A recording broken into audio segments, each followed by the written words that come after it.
Yeah, now you're all stuck at home. Yeah, exactly. Here we go. Oh man, what a perfect that's a perfect segue. We're talking about being stuck at home right now. A lot of us are quarantining. Some of us are quarantining together, which is even fucking better. I got my buddy back here. But wow, here we are again. Happy hour shit. Thanks everyone for joining in. We're back. We said we'd be back. We're back, man. We keep our promises.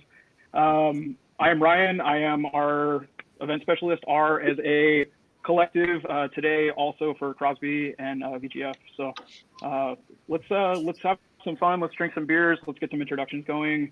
Let's start with Darren. Yeah. Hey everyone. Good to be back this week. My name's Darren Moser. I'm the manage all the brewing operations at the brewery and Brewery Teru, an offshoot beer company. And today's fun. We're gonna be focusing on some of our offshoot beers, but more importantly, we have guests that are going to be introducing themselves from Virgil Gamache Farms. We have the whole team online today up there, and I'll let them introduce themselves. But they're a prominent grower of Amarillo hop, which is one of the featured hops in the beers that we're going to be talking about today. And then we also have the team from Crosby as well. They'll introduce themselves. But this is pretty exciting. Not only are we doing our virtual happy hour talking about our beers, but this is actually something we've never done before, period. So these current events are forcing us to get creative and but also pushing our boundaries, and we're pretty excited about it, and even more excited about the beer we're going to talk about. So when we continue with the brewery, guys, Andrew. Yeah, hi guys. Andrew Bell. I'm the innovation manager at the brewery, which basically means I work on all of our recipe design development, manage our little 3-barrel pilot system. It's play around with experimental hop varieties and basically all the new recipes. So I've been with the brewery for a while now. I'm excited to drink some hoppy beer and talk hops today. So I guess we'll pass it on to Stefan over there. Stefan Weber here, production manager at the brewery. Just do a little bit of everything, whatever it takes to keep production moving. So scheduling, training, ordering, and really whatever it takes to make sure the beers are produced on time and they get to your hands.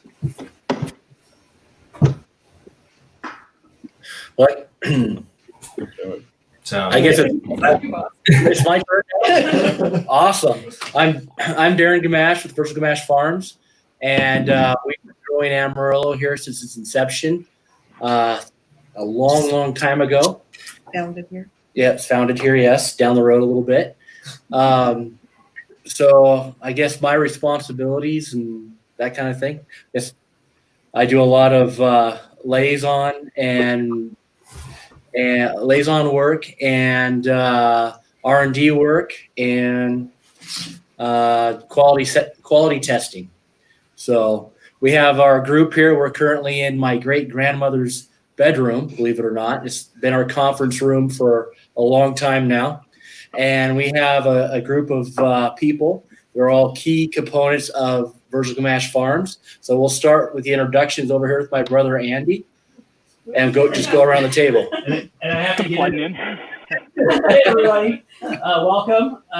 Thanks for joining up. So my role here is I do all the agronomy in field work. I do all the hiring and firing and logistics to getting the crop out of the field and into the bale. And Angela takes it from there and gets it delivered to warehouses. So that's my role. Hey guys, I'm Stephanie. I'm one of the chemists here, so we do a lot of quality control for Amarillo and all the other varieties that we grow here at VGF. So we end up coordinating a lot with Andy as far as harvest timing and when to pick fields and where to move to and all that kind of stuff. Hello, I'm Angela Wentz, and my official title is the controller of the farm. And so that leads to me controlling basically everything that happens here. And anything that doesn't get done, I end up doing it. Sometimes I get to say no a lot. So that's what I do. I'm Tim Mullen. I'm one of the other chemists. I just started in June of last year. Moved up here from the southeast. I'm originally from Atlanta. Been a home brewer for 8 years as well. So pretty been into beer and a hop nerd for a very long time. I'm Michaela. I do all of our social media and purchase of our swag that we give out during harvest, along with being an administrative assistant as well.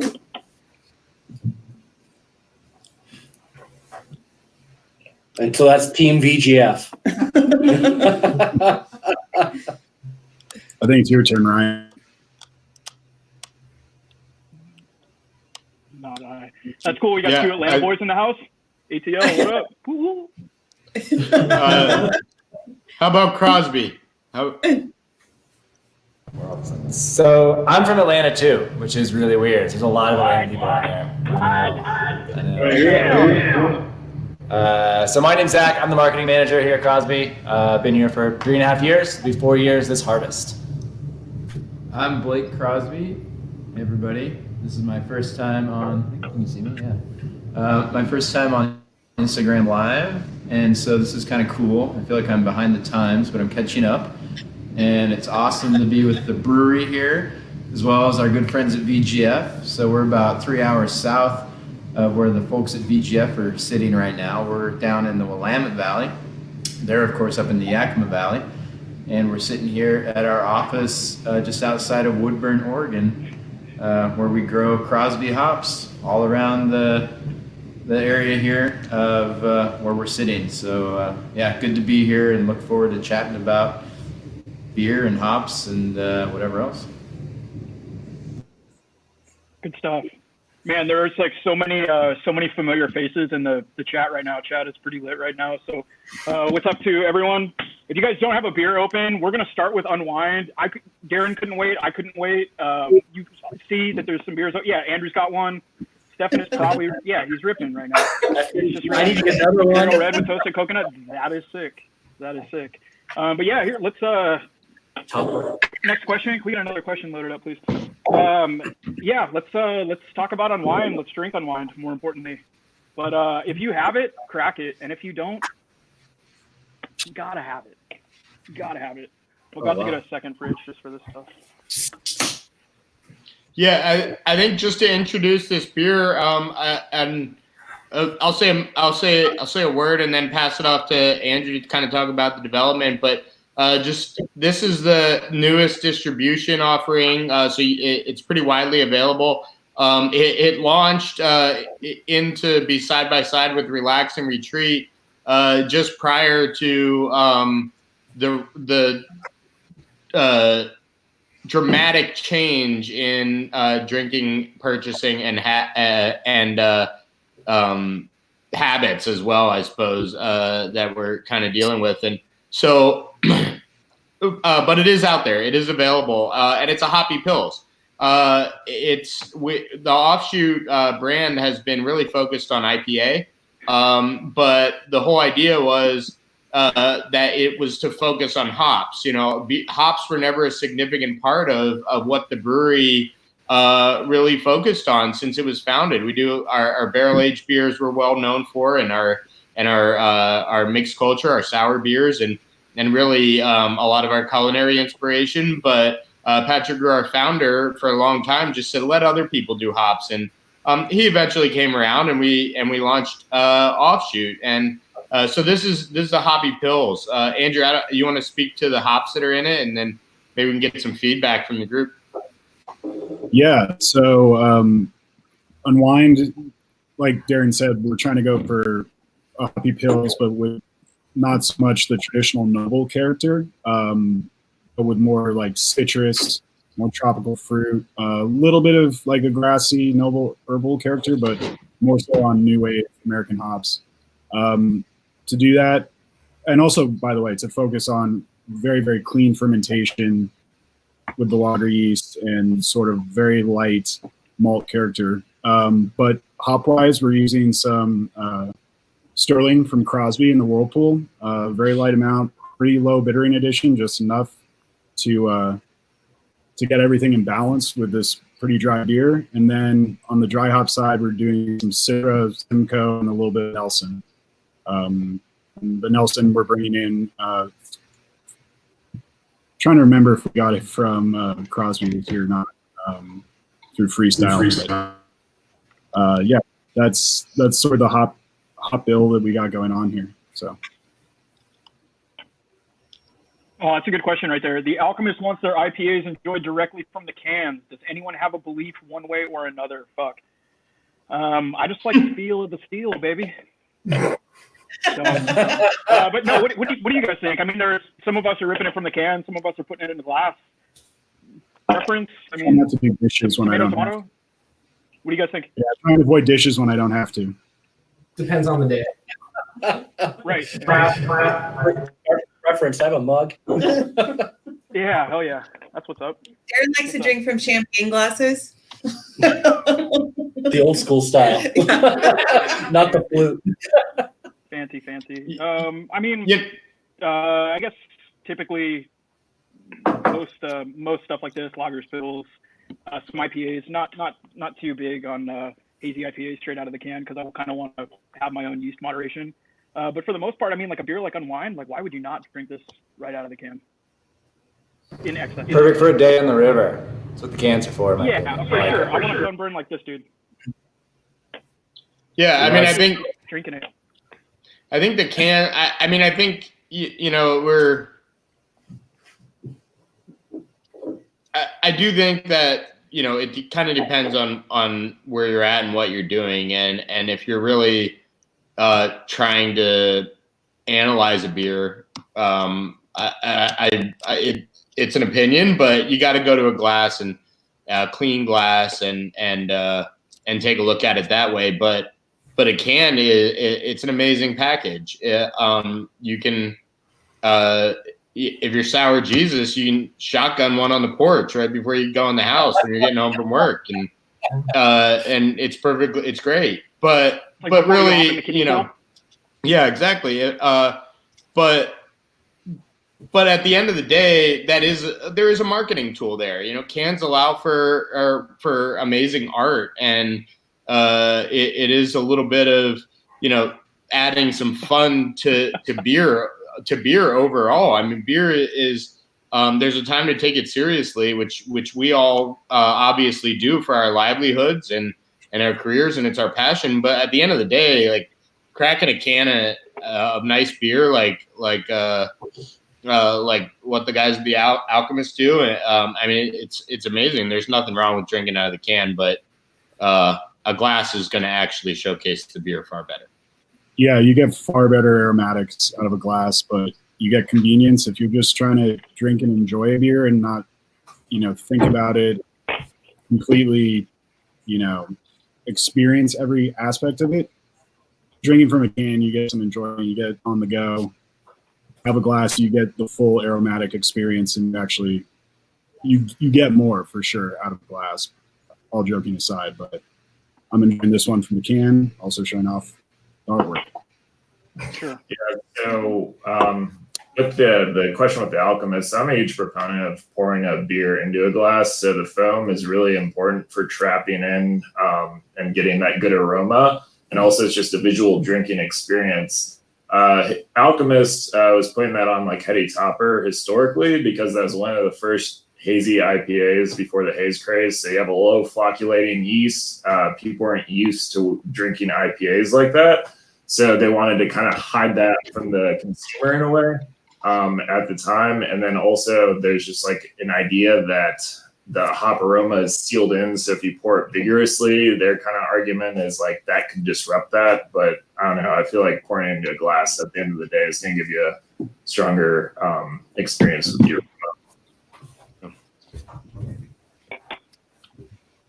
Maybe we're just fortunate. Maybe me, everyone in the chat's like, this guy's an idiot.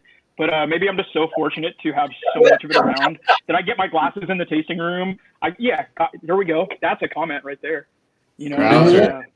I feel like as long as I'm getting the unwind in, I don't know, all roads lead. You know. So what do you? Nice. Ooh, that's a good one. That's a good one right there. For our Favorite guests. hop to grow. Oh, I was just gonna say, yeah, no, we should answer that, but maybe piggybacking off of that. Always interested in our guests' comments about our beers. You know, you might tell, you know, hopper them and this is garbage. I don't know. Let's hear it. I know Darren's answer to that comment that just got posted on there. I have a feeling I know what his answer is. No, hopper on this beer is incredible. It's so tropical for a Pilsner. It's inviting. It's awesome in a glass, honestly. Most hoppy pills I would just kind of put down with a can, but this beer like opened up as it sat in my glass and even warmed up a little bit.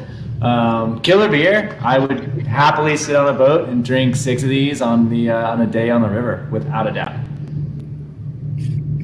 Yeah, I second that, Jack, because I felt the beer really opened up as it got warmer.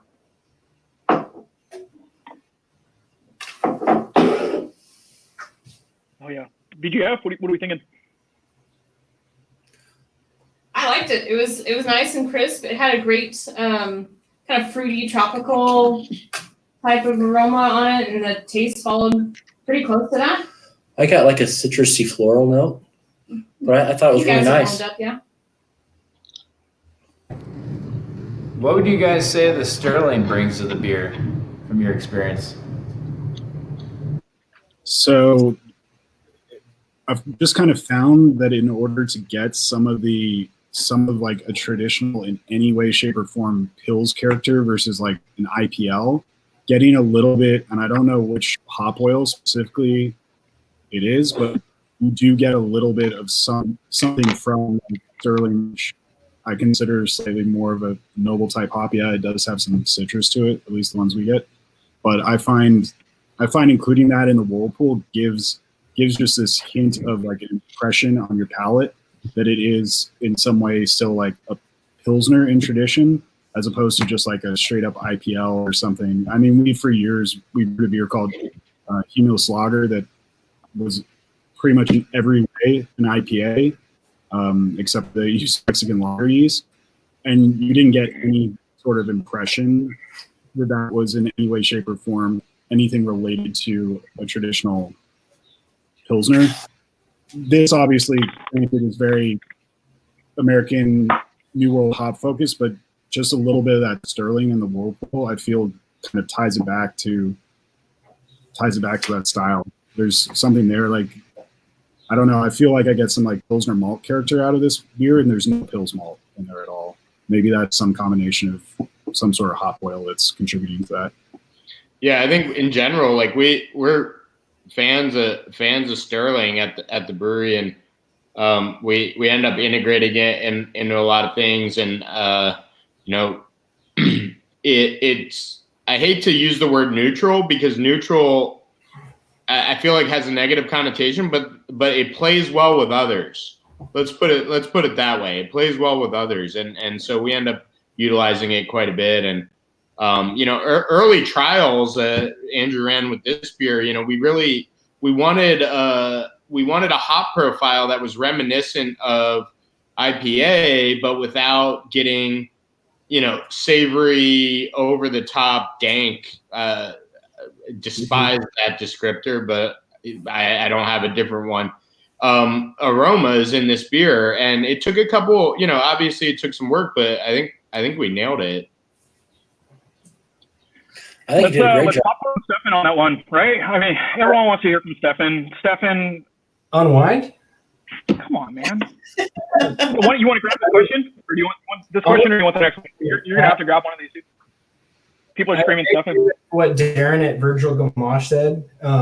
One thing I think that's really cool about this beer is, I think typically with a lager, even a Pilsner, most people want to drink it cold. This beer is awesome to me because as it warms up, it actually gets better. And that's not always the case with a lager, and that's definitely not always the case with a Pilsner.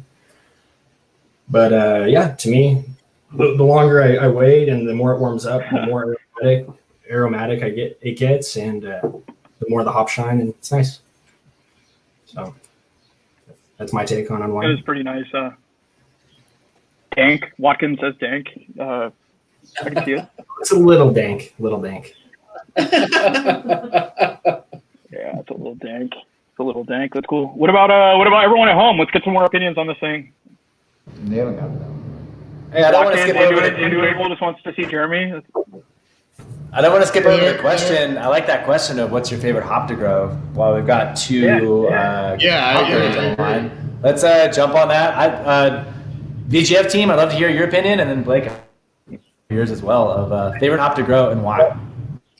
Andy, you want to tackle that? I mean, I can tell you what my favorite hop to grow is. Amarillo is easy, but the most challenging one is Sriracha Ace. That's one of our most difficult hops. Is it one of your favorite though? No. Well, come on, you like a challenge. I like a challenge. That's why they're fun. Let's see. What we grow 2 years ago that we picked in July. Well, here, you remember when we used to grow Sterling? Sterling Golding we picked in July 2 years ago. That was fun.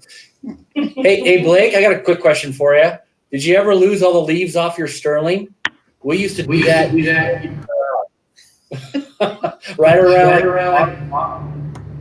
Yeah, no, totally. Every year, it's like we joke that it's sort of a designer hop because it defoliates itself before you harvest it, so it's pretty easy to pick. Trash. We used to go out there and look around like, what the heck's going on here? Yeah, the first year I remember my dad grew them was probably, it's probably 98, and I remember he was pretty nervous that first summer that we had them in the ground, and the leaves were all falling off and they were turning yellow, but so were all the neighbors, so we felt a little bit better. You're okay. The neighbors fell off and turned yellow. Yeah, Sterling's a funny variety. It actually yields fine, but it has a really weird characteristic to it, especially when it gets hot out. The leaves will tend to fall off the plant or turn yellow simultaneously. So it's kind of can be rough looking. That's what you need to yellow or Amarillo. No. I was going to say, you know how you make it look better is you just run the power blast through there and use the fan to blow all the leaves off. Looks much better after.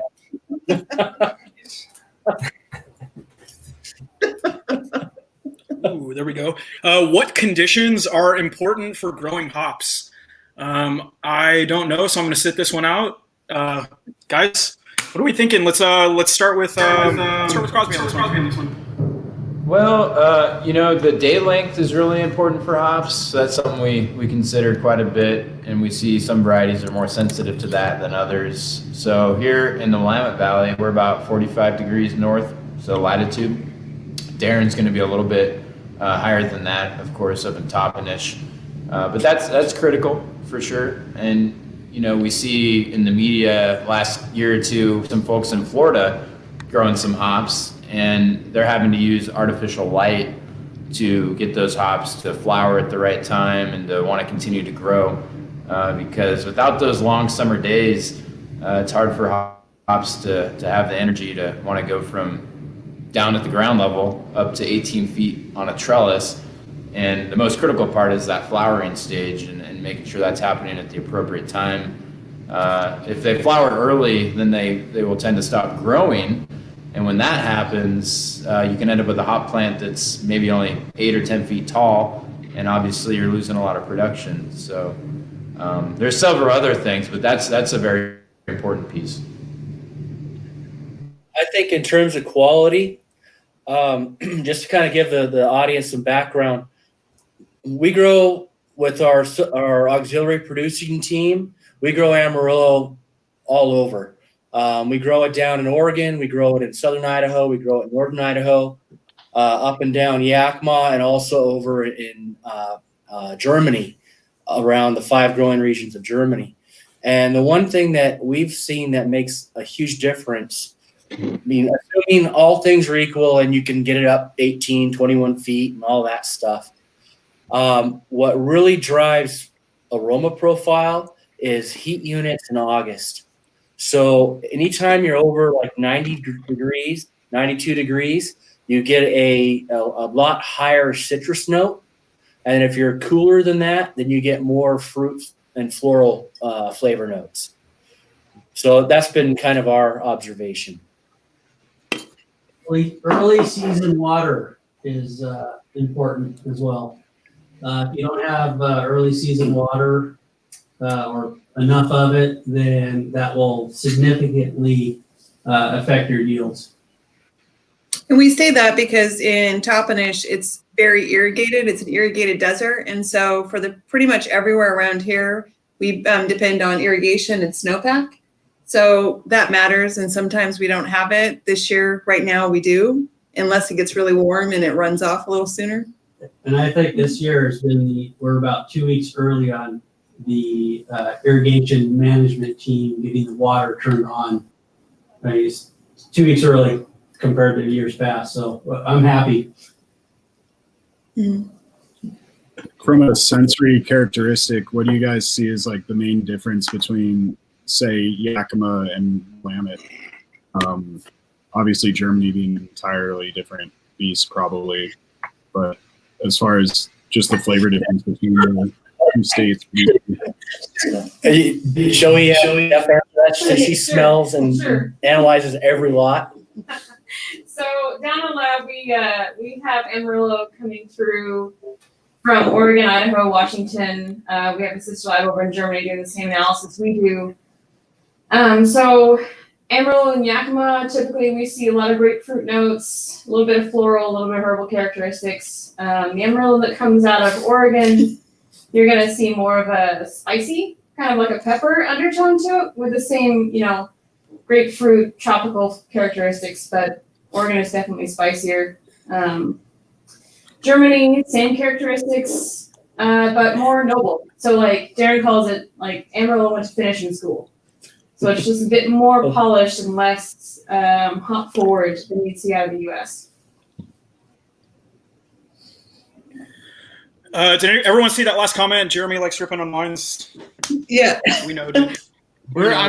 I'm just glad he's on the feed because I was worried viewership was gonna tank without Sour Jesus this week. Sour J. So, yeah. So at least he's here. He's like a force ghost, like in the background or something. I don't know. Yeah, right. I was going to say the only other thing that might make people leave, aside from Jeremy not being here, is if we don't get to this. Oh, yes. That's why the people are here, right? What about this one? What about this? I'm We're not ready. going to forget about this, right? Ryan, does that count? I just heard that we're all better together, and I want to find out for myself. So where do we want to start with this guy? Because this is the star of the show. This is literally what brought us together. Today we were supposed to be together at CBC. I think maybe Zach. Do you want to kind of give a little bit of explanation on this, and then we'll dive into the beer and. Shit, this is like a long time coming for us also, right? West Coast IPA offshoot canned release. I know Terrence is losing his mind and others are as well. Like, this is awesome. This is fucking cool. Yeah, so I'll start off. First, a big thank you to the VGF team and the brewery team for being open to doing this. This idea of doing collabs to kind of show the interdependence between grower and brewer happened over basically drinking beers with Blake, like figuring out like, all right, what's our theme this year? So CBC for us is our biggest marketing and messaging and just time to connect with our peers in the industry. It's our biggest opportunity. So we like to go big and have some fun with it. We just casually chose the number 18 for some reason. I think it's the max amount of collabs we could brew for our space, which is 18 beers. Just do something really interesting with a lot of different growers from different regions, different countries, different styles of beer. And the fact that, we have a great relationship with VGF here at Crosby. We grow Amarillo here. We really love working with the brewery. This was kind of a perfect trio of a really fun collab. to showcase Amarillo with a little bit of support from an exciting newer, like quote unquote newer variety from Kashmir. And the point of this was to show, to other brewers as well as to beer drinkers that it's so important that the avenue of communication stays open between brewer and grower. Growers depend on brewers for their future needs, and I think brewers depend on growers for high quality hops. So it's a two-way street that is constantly, evolving, changing, and communication never needs to stop. So this collaboration is simply about getting together, opening up all the channels of communication, and making something that all of us want to drink, which ultimately, hopefully, will mirror what craft beer consumers want to drink. And I actually have I've never tasted it. This is my first time. The aromas are incredible. Me too. Yeah, this is. Check it out. Feel free to jump in. I think it's important to note, just for the folks viewing that probably wouldn't know this, of course, so Amarillo is obviously a hop variety. We obviously grow it. Darren's family obviously grows it. But I think there's a very interesting story that we could get to at the appropriate time. Maybe it's now, maybe it's later, but about the Amarillo variety and its origin, which was on Darren's farm several decades ago. And that's kind of what ties us all together, I think. Yeah, and I think does that have to Blake? Sorry, are we good? I had a little glitch. Sorry. I think we can segue that because I want to hear about. I don't know about our viewership, but I'm geeking out so hard right now on all this hop talk. But Amarillo, when we talked about Amarillo as the feature in this collaboration beer, I mean it was a no-brainer. Amarillo's a hop that we really come to embrace with the offshoot line. It is one of the hops that we lean on for Relax Hazy IPA. Which I think you're all familiar with, but we really like it. So it was kind of a no-brainer, if you will. And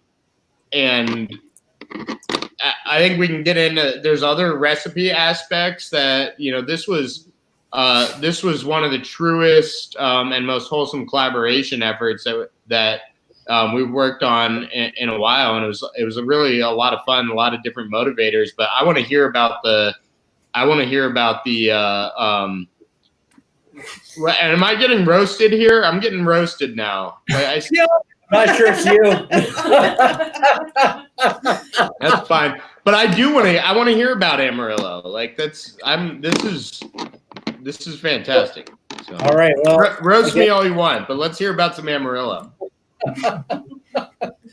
So we found it back in 1989, and so the backstory here is that we routinely send our crews through the fields to rogue for off types, and so our crews were going through looking for off types, and apparently they missed this one because it was monstrous. It had taken over a hill of a different variety, and it was a seedling that had landed there and had grown and volunteered up. Most hop varieties that you find are engineered to a degree via breeding lines and all this sort of thing. That is not the case here. We just found it, and so we looked at it, and back in the day, in 1989, there was a progression in the industry that was from cluster and Galena towards the CTC varieties, Columbus, Tomahawk, and Zeus. And they had a completely different growth habit. And Amarillo, and Blake can weigh in on this, has a growth pattern more similar to a super alpha than it does to, say, a Liberty, Tettnang, or Willamette. And so we watched this thing grow, and we're like, huh. And it just kept getting bigger and more monstrous, and it didn't look like anything else. And my dad and mom were driving by, and they stopped and they got out, and as this thing ripened, picked some hop cones off, and they smelled it. And Dad commented to Mom that this is what beer should taste like.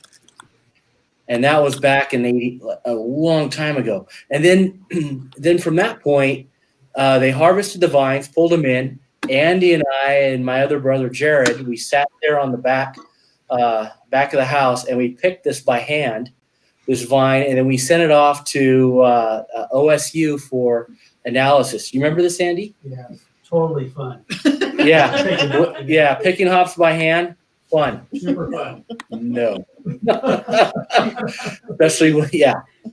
Anyway, so we sent it off, and it came back as categorized as a high alpha Cascade or Centennial type.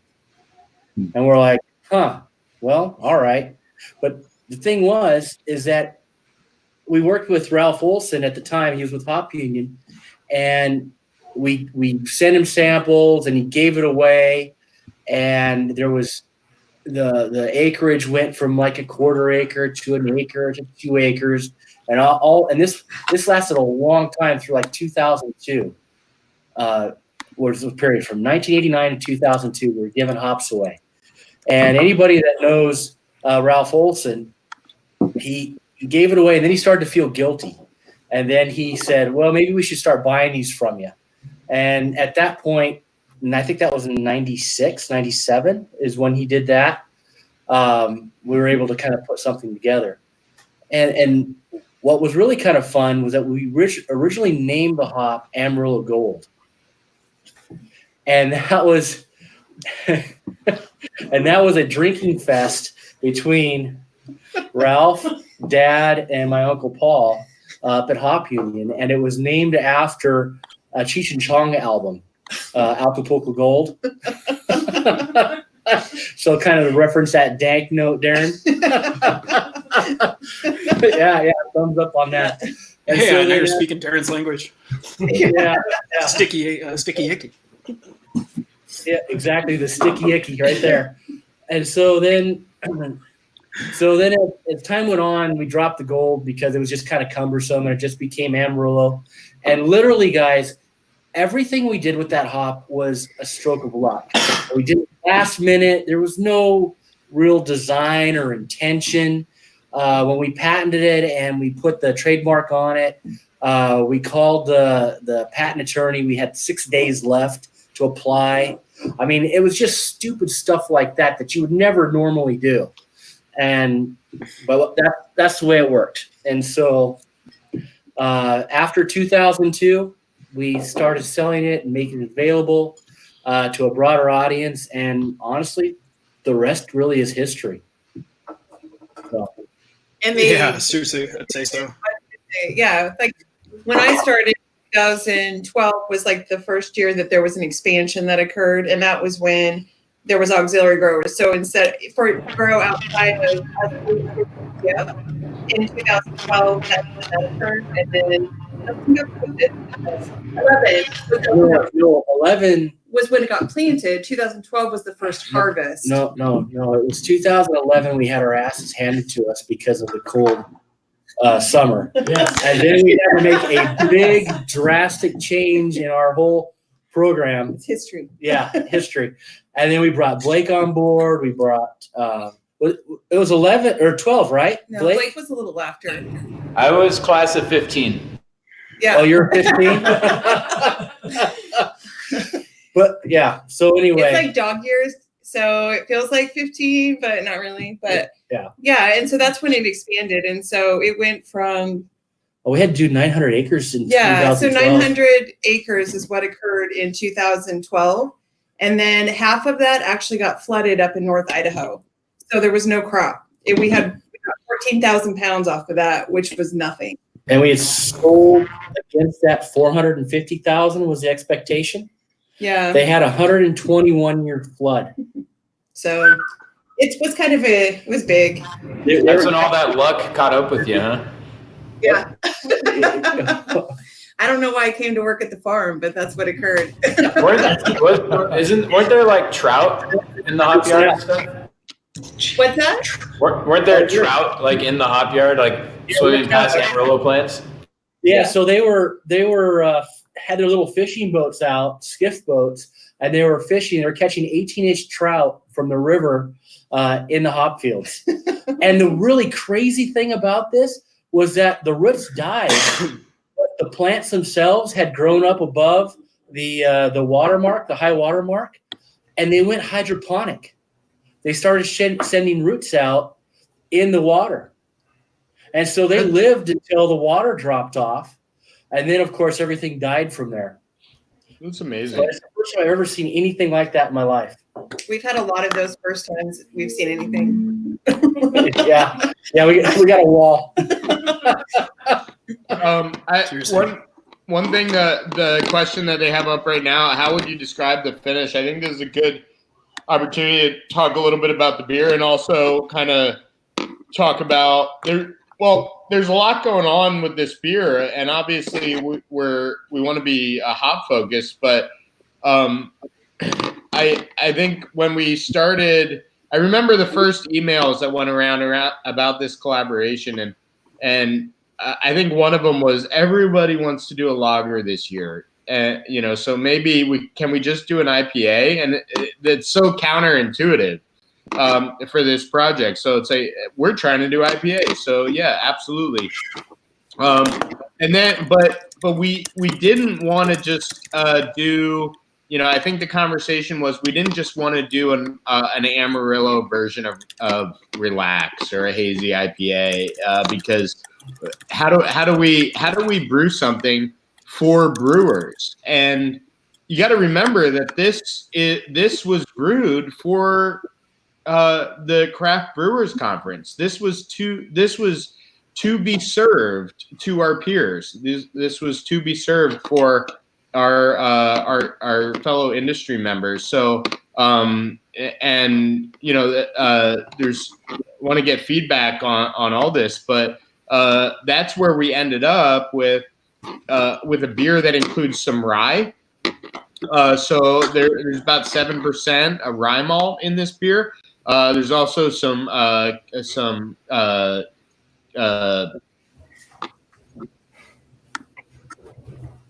sorry, I was just saying hi to Chris.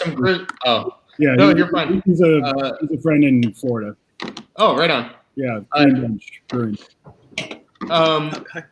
There's some crystal rye in here, and there's a little bit of caramel malt, and it kind of takes it back a few years in terms of adding some malt body.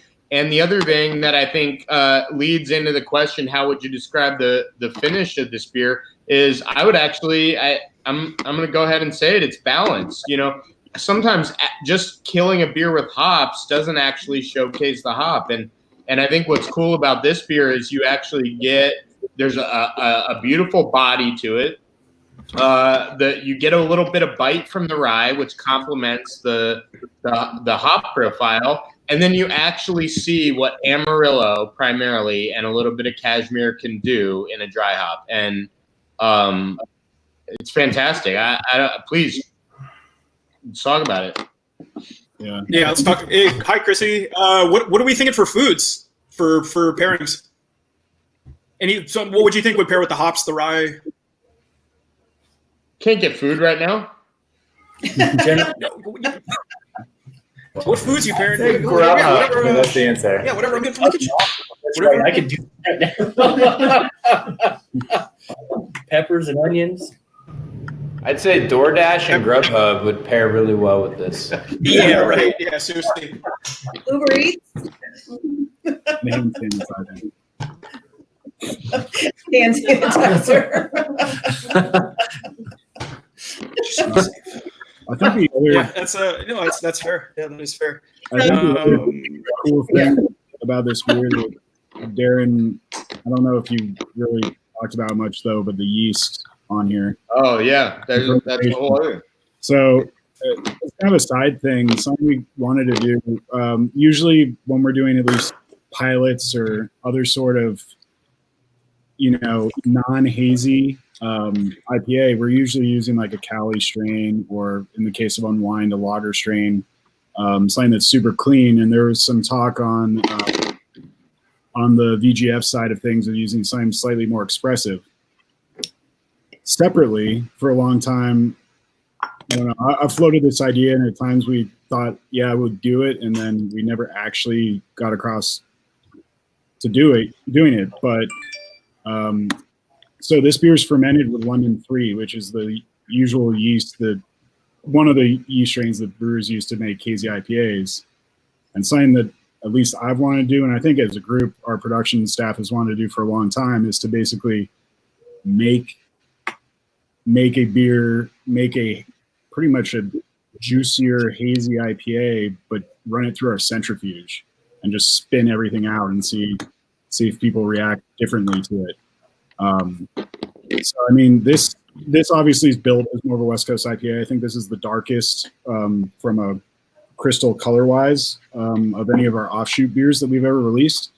And it's obviously a little bit more bitter than we would for a hazy, like East Coast style, if we're still using that term, IPA.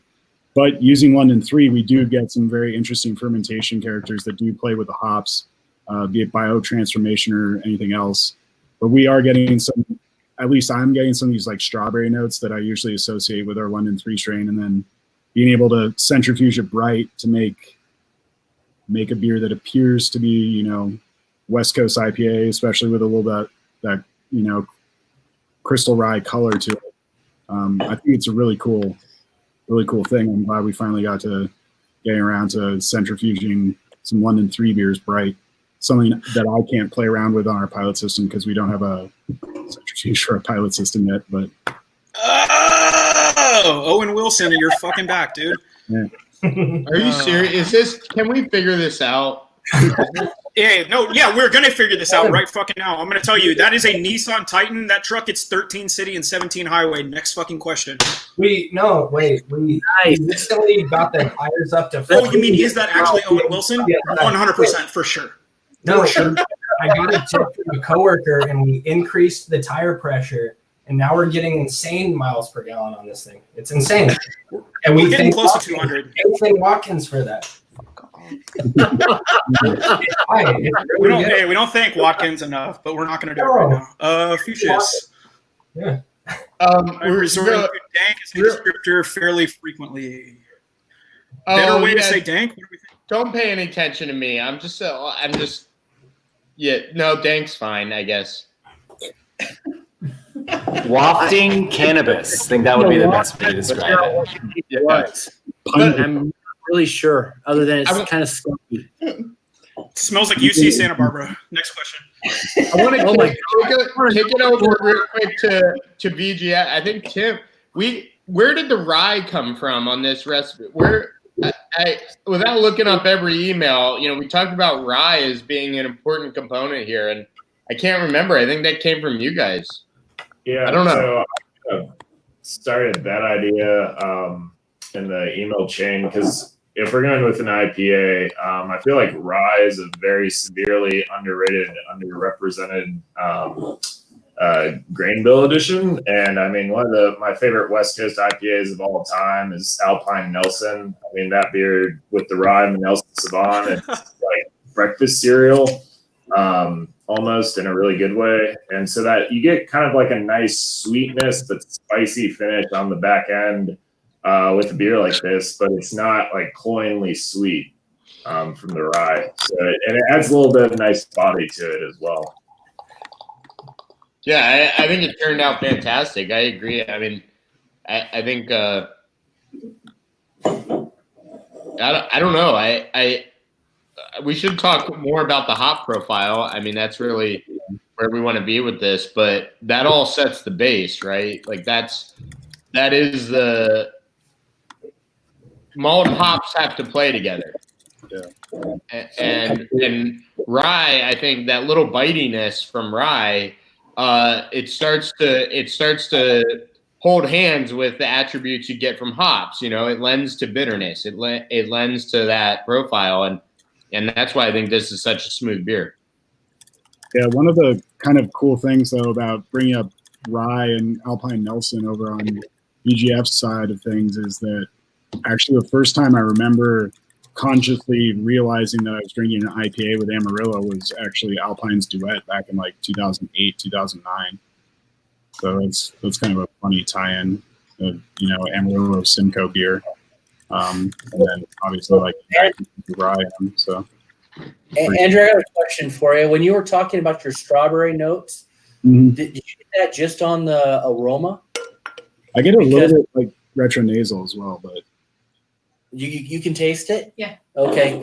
I was curious because when I taste it, I get like a red berry on the aroma note, but the flavor is all Amarillo to me.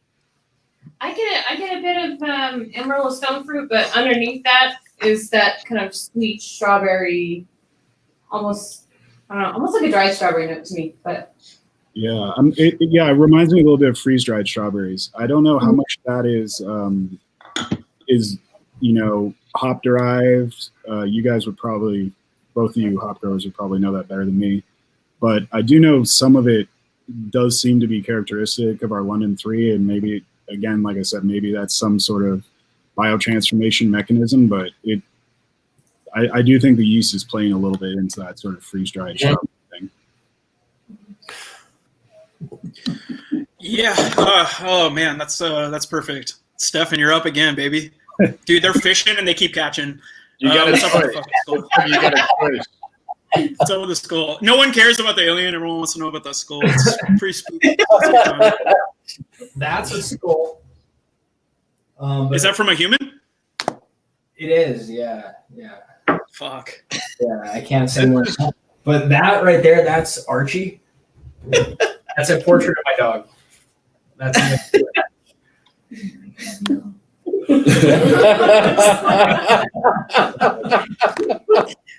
but yeah, that's a skull. yeah.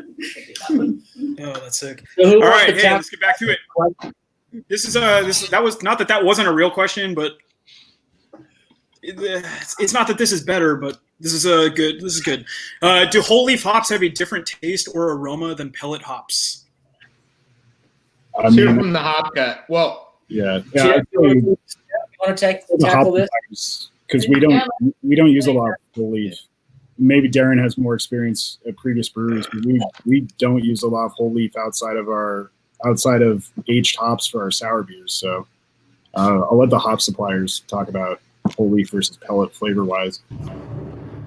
I'd say like I've heard people that can discern the difference, but I sometimes question if that's really accurate. I know I can't, but with the advancements in hop pelleting technology, and the industry's really improved a lot of the processes there and quality and all that. If you were to ask Ken Grossman at Sierra Nevada, I'm sure the answer would be absolutely. There's a difference, but I think for most people, it's pretty indistinguishable. I'd say that it is pretty indistinguishable. Just from what we see as far as our analytics, you see like the concentration of the aroma compounds, terpenes, polyfunctional thiols, they decrease just a little bit once you go through the pelleting process, but by far they pretty much stay the same, and aroma is fairly equivalent whole leaf to pellet. Not to mention the fact that pellets seem to have a lot better stability. So that's obviously useful for us, as well as pellets being much more easy for most breweries who are not set up to run whole leaf. I do find it funny though.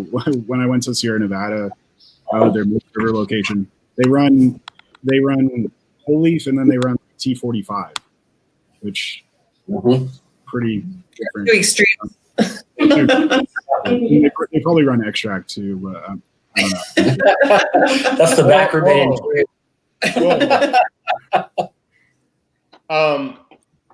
I mean, just on whole hop, I don't even know that it's a flavor difference per se, but you do get different attributes in a finished beer with certain whole hop versus pellet techniques, and it ends up being a little bit of a different process issue, not only in complexity, but what you might achieve from the finished product. A lot of, and please correct me if I'm wrong, Darren and Blake, but a lot of the pelletizing process will actually remove things that are maintained in whole hop processing, and So there's that offers not only challenges to the brewers, but maybe a little bit of a different dimension to the flavor from hops. So I don't think that it's necessarily needs to be a focus point, but as a brewer, it's worked a little bit with both, not really a lot, but you could make the argument that you can leverage some differences with that technique. But I also think that there's a big difference when it comes to wet hopping with whole hops, because that's a whole different ballgame. And then you could compare that to the storage challenges if you're trying to run a whole hop operation for an entire crop year. I don't know. Maybe Blake, you have anything on that? I think I would just probably lean on this idea that it's going to be pretty nuanced for most people. As much as I'm a hop person, I don't think my palate or my ability to discern is that tight where I could pick out the differences. I do believe some people can, especially as they become really experienced and trying different beers with different hopping methods or different formats. But again, I think the pelleting, for the most part, across the industry, it's being done quite a bit differently than, say, 20, 30 years ago. And a lot of the temperatures are much lower. There's facilities that are doing some pretty sophisticated things. And as a result, again, I think like Stephanie mentioned, there might be a technical difference, but, again, for most people, it's probably challenging for most consumers to really pick that out. But again, brewers all have unique preferences and different systems and different styles, and I think that's where the art form really comes in. And it's still cool, I think, to see people using whole hops, because to me, that's sort of the craft in its purest form. Yeah, I do want to add some context. We started this broadcast tonight debating vigorously whether we should drink out of a glass or a can. So just to recalibrate everything a little bit. Yeah, it's all about nuance. Sure. Yeah, we're starting with some really good questions. It's all about enjoying the beer. Make no mistake. Do whatever makes you enjoy the beer. Yeah. This is a cool question. On the brewing side of things, how do you guys figure out how to combine different hops together in the way that we did for this type of beer? Coming up like something like this. This is a pretty interesting collaboration. How did we even make this happen? I mean, on this one, it was trying to figure out what would complement Amarillo. I think our Darren could probably get to answering specifically on this beer, but well, I think I'd answer. Well, obviously, we knew the focus was Amarillo, and that's kind of where we were going. And I think Zach threw out, it doesn't have to be just Amarillo.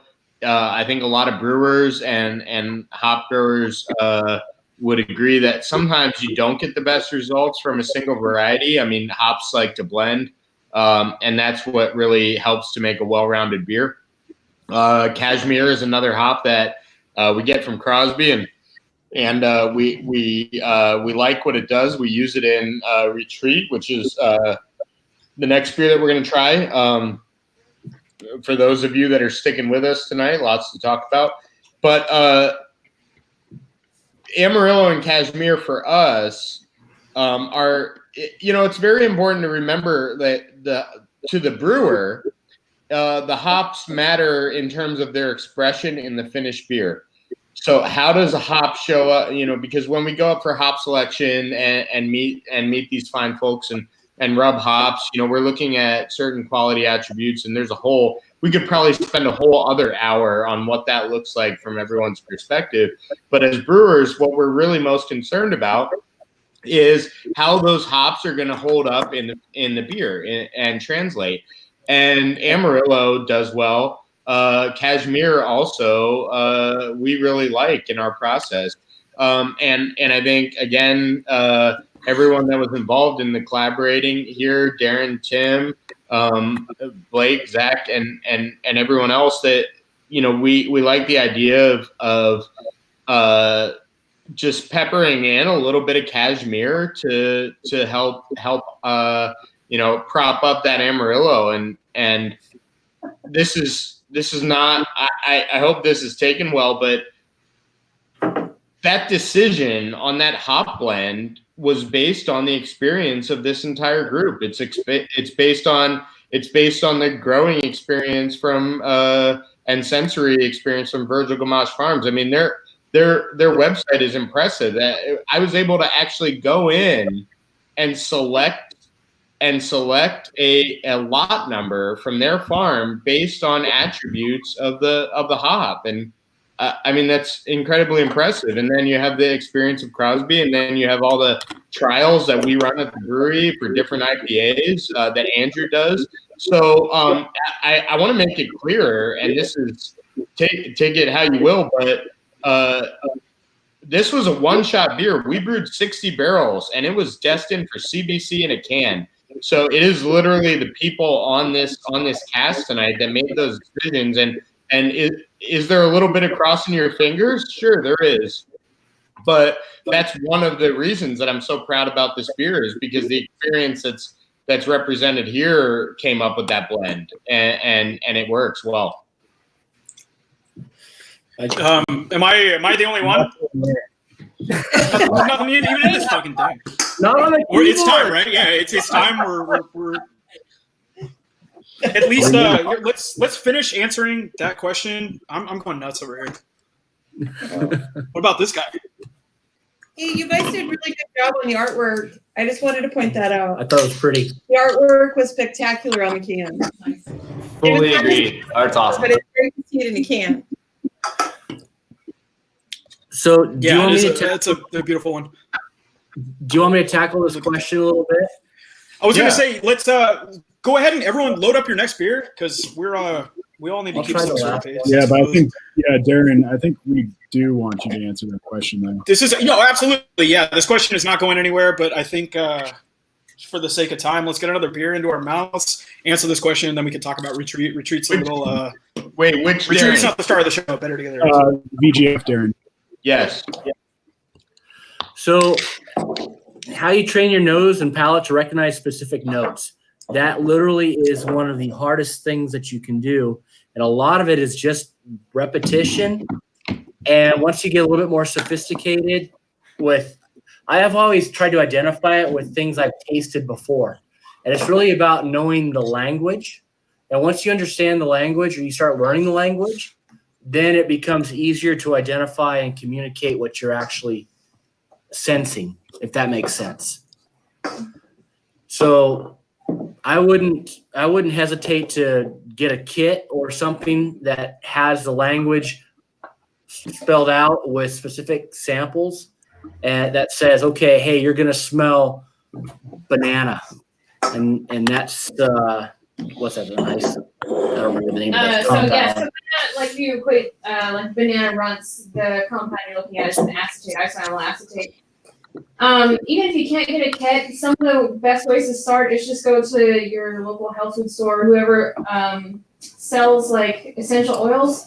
So you get like the lavender essential oil, you get the lemon and the orange, and that's kind of a way to start equating your noses. Okay, this is orange, this is grapefruit, this is lemon, and then just the different spectrums of, say citrus, and just kind of start that way. But I'll tell you what, don't limit yourself to that, because some of the best descriptions come out of people that are just really, they're just amazing, but it's their experiences. We have people that come downstairs in the basement there, and they do rubs, and we get descriptions like Hungarian taxi driver and just random things like that, or Eugene hippie. Now, that's another one of my favorites. And sometimes, it's the shared experiences you have, like, oh man, this smells like fruits. Or a fish concert. Right. And you have that kind of shared experience. Oh my God, I get that. So it's about creating that language. Musty berries. Question for Crosby: what causes the big differences in cashmere alpha acids between harvests? Holy shit, that's obviously everything's going to be different seasonally, but what causes the big differences in cashmere alpha acid units between the annual harvest? Yeah, that's an interesting question. I haven't really noticed that before with the stuff that we're providing, but typically, and perhaps VGF wants to chime in here as well, but it's really a Mother Nature thing to broadly answer the question. But I'd say heat, cooler temperatures versus warmer temperatures can play a role. I know in Oregon, oftentimes we're a little bit cooler, typically, than say Yakima or Idaho. And we can often see different alphas because of that. But as far as cashmere specifically, it is grown in all 3 states. So it probably is somewhat dependent on that and on the year. That'd be sort of the general answer, at least. I would ask how big of a range is the person asking about? It's for big dates. For the cashmere, I think Yeah. cashmere floats. We see 6.5 to 7.5. Generally, I think the range is what, like 6 to 8-ish, 9. So I agree with Blake says, temperature, the amount of sun that you get. Well, pick date, because we have a profile we're specifically targeting. Yep. And so that might not be different than the alpha acid generation. Yeah, and we saw 3 years ago now, 2017, the heavy smoke year that we had here in the Northwest. Alphas were typically lower in that year too. Yeah. Yeah, pick date for sure. That's a good one. I saw a couple questions on there about the can design for Better Together. So Yeah. it's opposite. Got to go this way. This is actually not an Alex design. Alex, if you're out there, what's up? You are the man. But this time, someone else is the man. This is actually Nicholas Miner. So it is at Miner Design Co. on Instagram. But yeah, this can is. That's This very can's sick. fucking sick. I think is actually sick. we tried to provide the artist with a little bit, like, some visual images from like what hop fields would look like, and we didn't really know what we wanted, but yeah, I think everyone agreed it was pretty cool when it came across, and This thing is pretty unique. Everyone got a retreat open. Like this. It's lovely. Yeah. Good. Yeah, damn. Everyone's is everyone doing this out of the can? I switched to the can. I switched to a bottle, or I mean a can. Hey, Stefan. Hey guys. Yeah. My mic wasn't working. Damn. All right, we're gonna get into a retreat in a second, but this is the people are dying to know. I've actually seen a couple of these questions go by. Darren, do you watching Westworld? Listen, I'm up. I'm not. Yeah, I am 100% not watching Westworld. And that's fine. I'm And pretty that's sure fine. you're not, but That's fine, Ryan. You don't have to. I'm completely up to speed. And if we were in Vegas, I would bet on you not have watched Westworld. So you fucking got me just now. I actually can't dive into that in the level of depth that we actually need to go to cover anything of consequence there. Sure. We can't do A in the time allowed here today, and B under the brewery, because it's not going to be a good look. So just I might be launching a separate fan theory podcast specifically for Westworld, and we can get Andrew Stretch and Eric Silva. They can jump onto that. Yeah, totally. But we're not going to do it. You can jump onto that. You can jump onto that one if we do it. But in the meantime, stay the fuck off of this one, boys. Thank you. Exactly. We don't want to talk about fucking Westworld here, dude. We want to talk about. Yeah, this is a different type of Westworld. This is West Coast world, dude. West Coast IPA world. That's right. West. That's right. Fucking. Is this the future? Are you a robot? Or are you a grown woman? I don't know. Retreat. Oh, Riley's answer there. How do you quantitatively measure those aromatic compounds? Oh, that's a sick one. That's a sick one. That applies to multi-million-dollar question right there. Yeah, I'd like to know the answer to that one. Let's talk about it. Everyone knows Riley. I would hope so. Yeah, our quality manager. Hi, Riley. I'm curious. Are you guys running GCMS? Is that how you're? We do GC. We do the what's the other one? SCD. So we're running. We actually don't run GCMS. We run GCFID and GCSCD. So flame ionization and sulfur chemiluminescence. We started out with the MS, GCMS back in 2010, 11, but it didn't give us what we were looking for. So we had to start analyzing polyfunctional thiols to get us the navigational points that we needed. So everything that we do on both continents all run through this program. So with what we're doing, we can track a percentage breakdown of terpenes in your aromatic oils. If you go back and look at some of the research, they've done metabolomics studies on the amount of hop compounds, and there's thousands of them there. So we don't really know the whole story. You've also got synergistic effects as well, but we can measure quantitatively terpenes.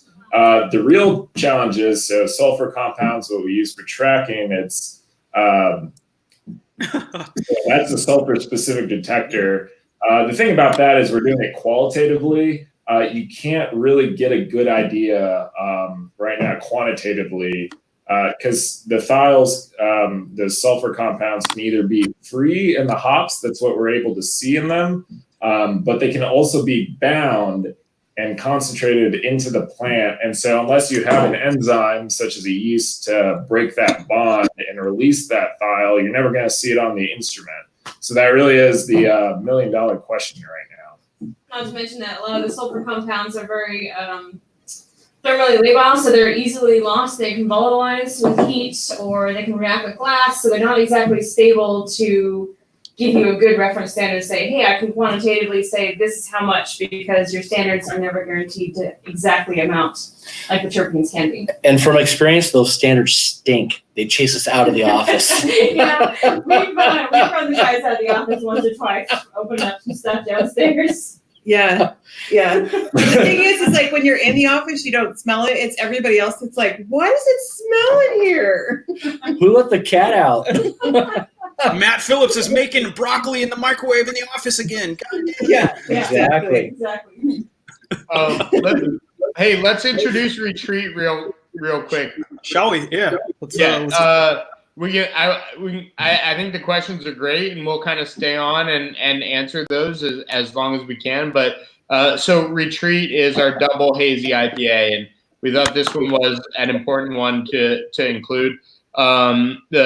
The hops in here are Mosaic, Cashmere, and El Dorado. Those are the stars. And Andrew, I think kind of talk about the development of this beer, and there's a little bit of a story with the brewery, and then I think it's important after that, kick it over to our friends at VGF and Crosby to let us know what they think about the hop profile here. Yeah, I mean, so with Retreat, we wanted, well, actually, to take a step back, let's talk about Relax a little bit.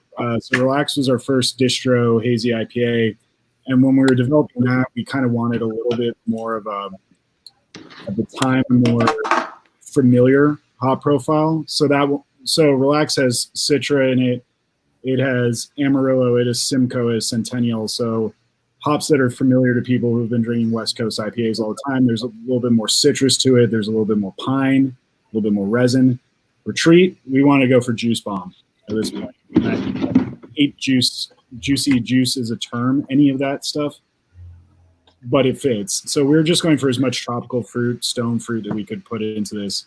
And so we balanced most of the hop around Mosaic, and then we accentuated it with Cashmere, which I love to use to sort of pump up tropical fruit. We were talking, I think, before this going live, like I get a lot of jackfruit or juicy fruit bubblegum from Cashmere, and just like 10 to 15%, it just emphasizes tropical fruit characters. And then we were just using El Dorado to kind of round out everything else. So getting like very specific when we're up selecting hops, which that can be a whole different discussion afterwards with both the growers and ourselves.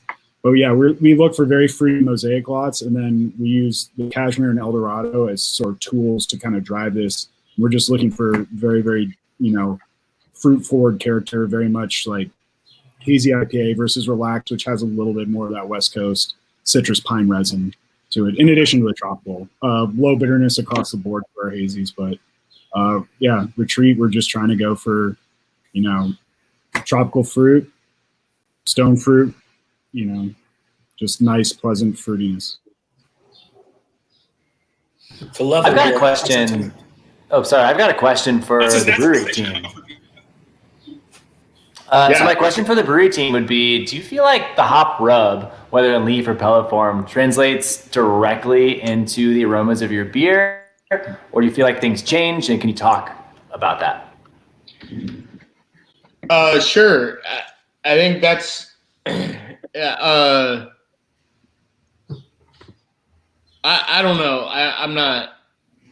It's really hard for me to sit here and say that I'm a good hop selector. I'm probably not. I mean, I had the pleasure of selecting hops with some veterans in the brewing industry, and I feel lucky for that. But one of the things that I drive home and been up for hop selection with Stefan and Andrew both, and is we do emphasize how's it going to translate to the beer? What qualities are we looking for in the hop?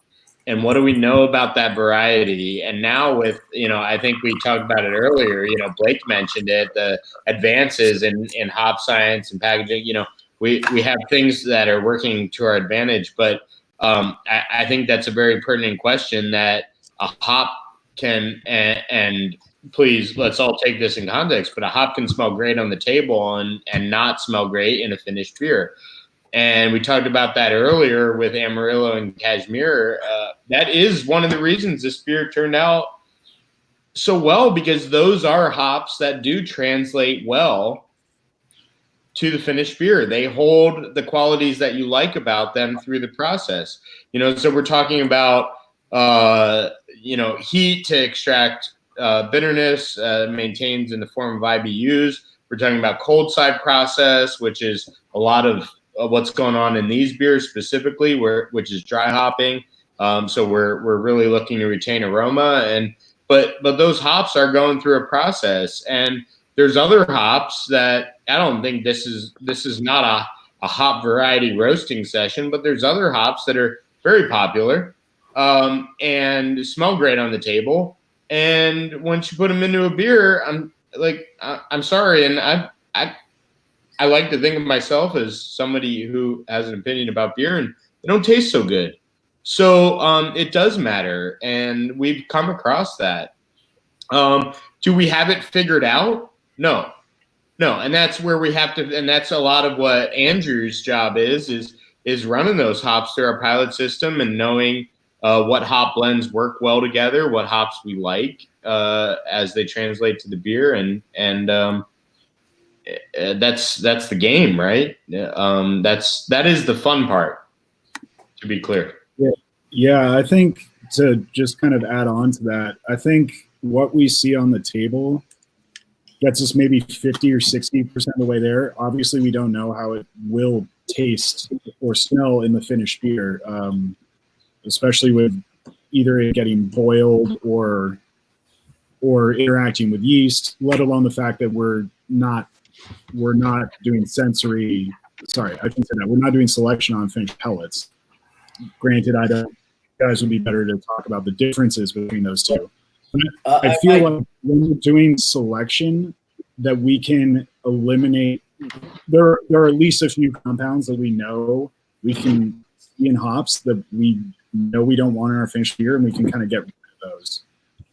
As far as how certain fruit characters get across to the finished beer, that's a little bit different, but for sure, I think doing the rubs, doing selection is extremely valuable for us as brewers, for many reasons. The smallest of which is if we get a lot that we're not happy with once it's in beer, it's our fucking fault. But beyond that, I think we can get 50 to 60% of the way there on the selection table, knowing hey, this is going to do what we need it to do in our beer. And then lots of year to year variances, we'll figure it out once we have it in house. So that's my 2 cents. Yeah, and I think just to kick it, I think there's a good transition over to the growers. this is a partnership, and Blake and Darren, I'm sure you can vouch for this, but you have the brewer's interest in mind. I mean, your business depends on it, and you do guide us. I know, and we feel it, that you're in tune with what your brewer's needs are, and that comes into play quite often. It's an interesting question, because what you're really describing there has been the challenge that I've had for 20 some years in my career. And that's the whole reason we have 2 organic chemists on staff. And it's one of the great gifts that Amarillo has given to the industry as a whole, even though that it may not be apparent today, but it will be in the next 10 years, is that Amarillo is one of those few varieties that actually tastes like it smells. So if you think about that, it's really a Rosetta Stone. And the challenge that we've had over the last 20 years is that depending on when brewers have been introduced to the variety, when they came into the industry, and when what I was attempting to do during that period of my career in terms of harvest dates and flavor profiles, et cetera, becomes their classic version of Amarillo. So we've actually ended up having to pare this down into 3 distinct harvest windows. We call it early, we call it mid, and we call it late. And the early, as an example, is what goes into Dan Carey's Spotted Cow. And the late, as an example, is Lagunitas Little Something Something. And middle is Founders All Day IPA. And so trying to figure out how to get all those pounds allocated and harvested and grown to fit those flavor profiles has been the challenge of a lifetime. Yeah, that's something that's cool that I would love to talk more about. So can I throw a word out there for Stefan, Darren, and Andrew Bell? Yeah, what's that? It's a hotel. Let's talk about hotel. Oh, yeah. I mean, there's a lot of I saw some prompts. But yeah, no, there's a lot of background in making this beer and kind of going to develop that sort of juicy profile. And I don't think we've talked about it too much publicly, but before we started making Retreat, we did can it off as part of our black and white can series, which I think Darren or Stefan could talk about more. Maybe Stefan. He's done so much talking today. But yeah, we used to packaged this beer before as Hotel, and that was sort of the pilot of it once it had moved to the big system, to make sure that everything that we liked about this hop combination would work off our big brew house. So I'll let Stefan and Darren talk about that. And I have a comment about harvest dates for variety afterwards. Yeah. I'll jump into the hotel thing in a second. One thing I did want to chime in on, that I know I'm a little late, but as far as the hop selection thing, because I did have a different take on that. Hop selection's awesome. I had a blast going up and selecting hops. I think it's a lot of fun. But to me, my take on that, and you guys mentioned this, and maybe you disagree, but to me, it's a little more about kicking out what isn't good. And maybe that's not about the original question of how much does the rub carry over to the original or to the beer. But to me, when I'm selecting and I'm checking out a hop, when something shows a lot of signs of garlic or a lot of signs of onion, there's a good chance that is actually going to carry over into the final beer. So that's me. And I might be wrong. I don't have a lot of experience, but I'm more looking to kick things out that I don't like than look for things that are going to be right for the beer. If it's good, it's good. If it's bad, it's probably going to be really bad. Yeah, so this is a classic example of it's not how much you contribute, it's what you contribute. And Stefan's absolutely right from a brewing perspective. So when we get some of those savory characteristics of, and maybe the growers can talk a little bit about what where those develop in the growing process. But when we get that in hops, we find that those flavors will end up in the finished beer, unfortunately. Whereas like the tropical aromas and the fruity aromas are very hard to capture. Yeah. Yeah, I think from our Selection perspective, is all about rejection. What the hell?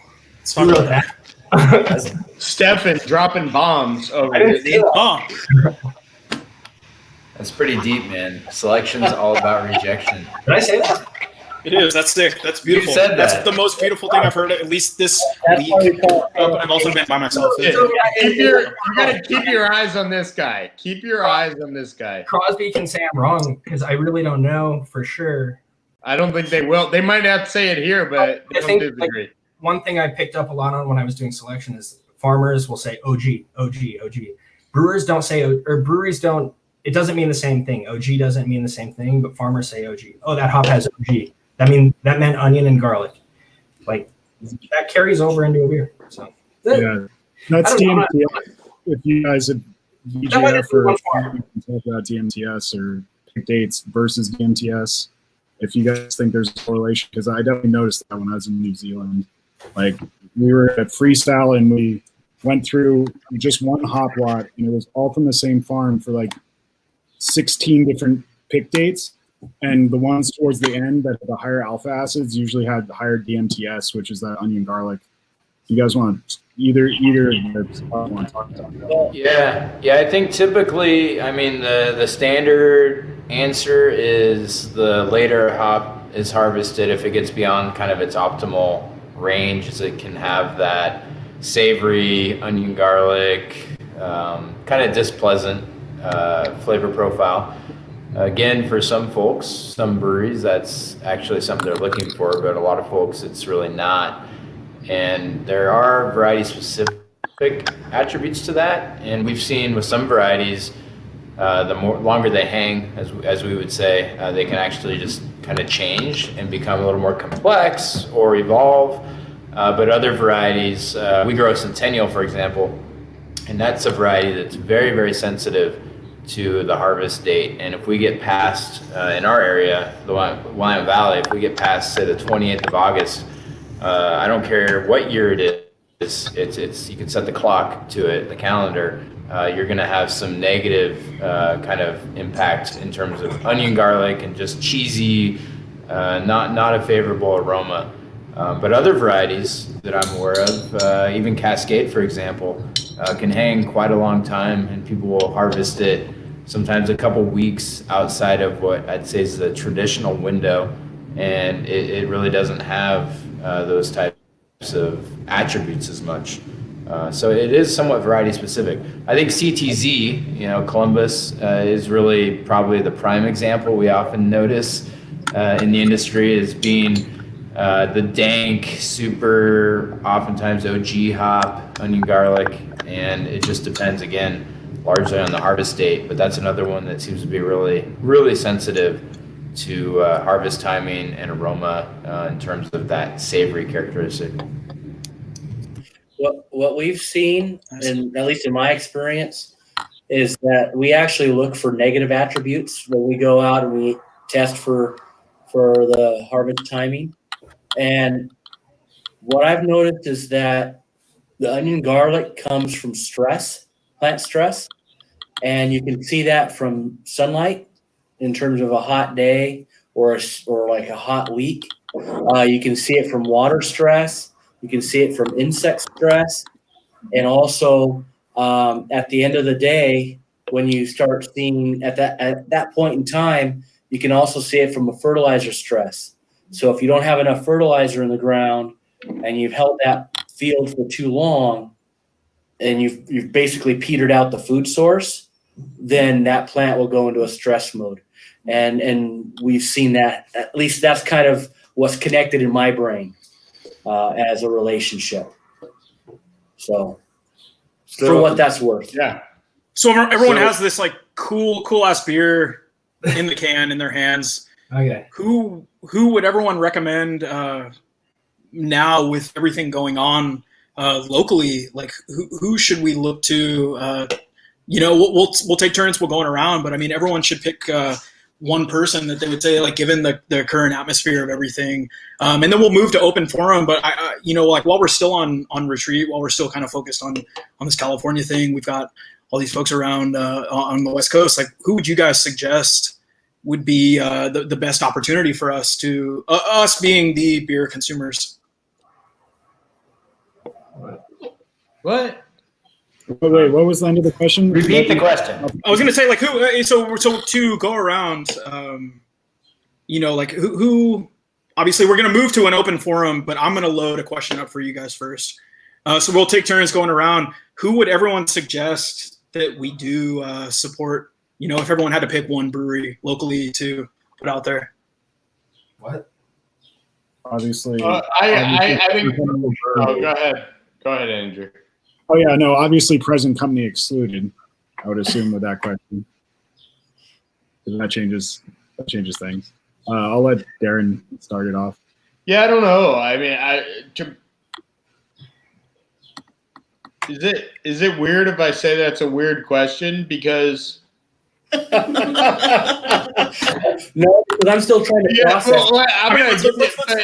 But in typical Darren Moser, just to clarify, because I don't want Darren Gamache to have to take any credit for this answer. It might not look good, but I think we're worried about ourselves right now, and I'll be honest. My focus is on our employees at the brewery. This is a challenging time, and like every single day, right now, my entire job is dedicated to balancing the health and safety of our employees with the ability to be able to provide them a job continually. And that's the name of the game right now. And I think that's the name of the game for every business right now. So I don't feel weird saying that. And I'll tell you what, who I'm going to show support to is the people that we depend on to do that. And those are the guests that we have on here tonight. The hop industry supplies to one other industry. They're entirely supportive of beer. And I'll let them talk about it, but if there's anybody I'm going to support, it's the people that we depend on, and that's the people that are joining us here tonight. So totally. So I was thinking like while we have a captive audience, while we have like such a captive audience, it's like if everyone could go around, pick your one. Darren, you live in Huntington. Andrew, you're Long Beach. I'm in Anaheim. Stefan, you're Long Beach also. So we're all going to say different things, and that's not even including our hop friends. So I figured, as a way before we kind of move into this open forum, like just go around, say one, and then we can go back and we can actually discuss. Well, the brewery, done. Yeah, I say the Yeah. Sure. Yeah. The brewery. And the question, I'm gonna go with the brewery. Amen. Yeah, I mean, Back to row. kind of back off both Darren and Ryan, like the last 2 happy hours, we've kind of like gone around and said like, who locally to us, and I've been very much adamant about some of the best places to eat and drink in Long Beach and trying to support them.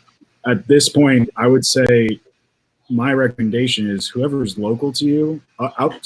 Brewery number one, but whoever's local to you that's making good product and is a small business, support them.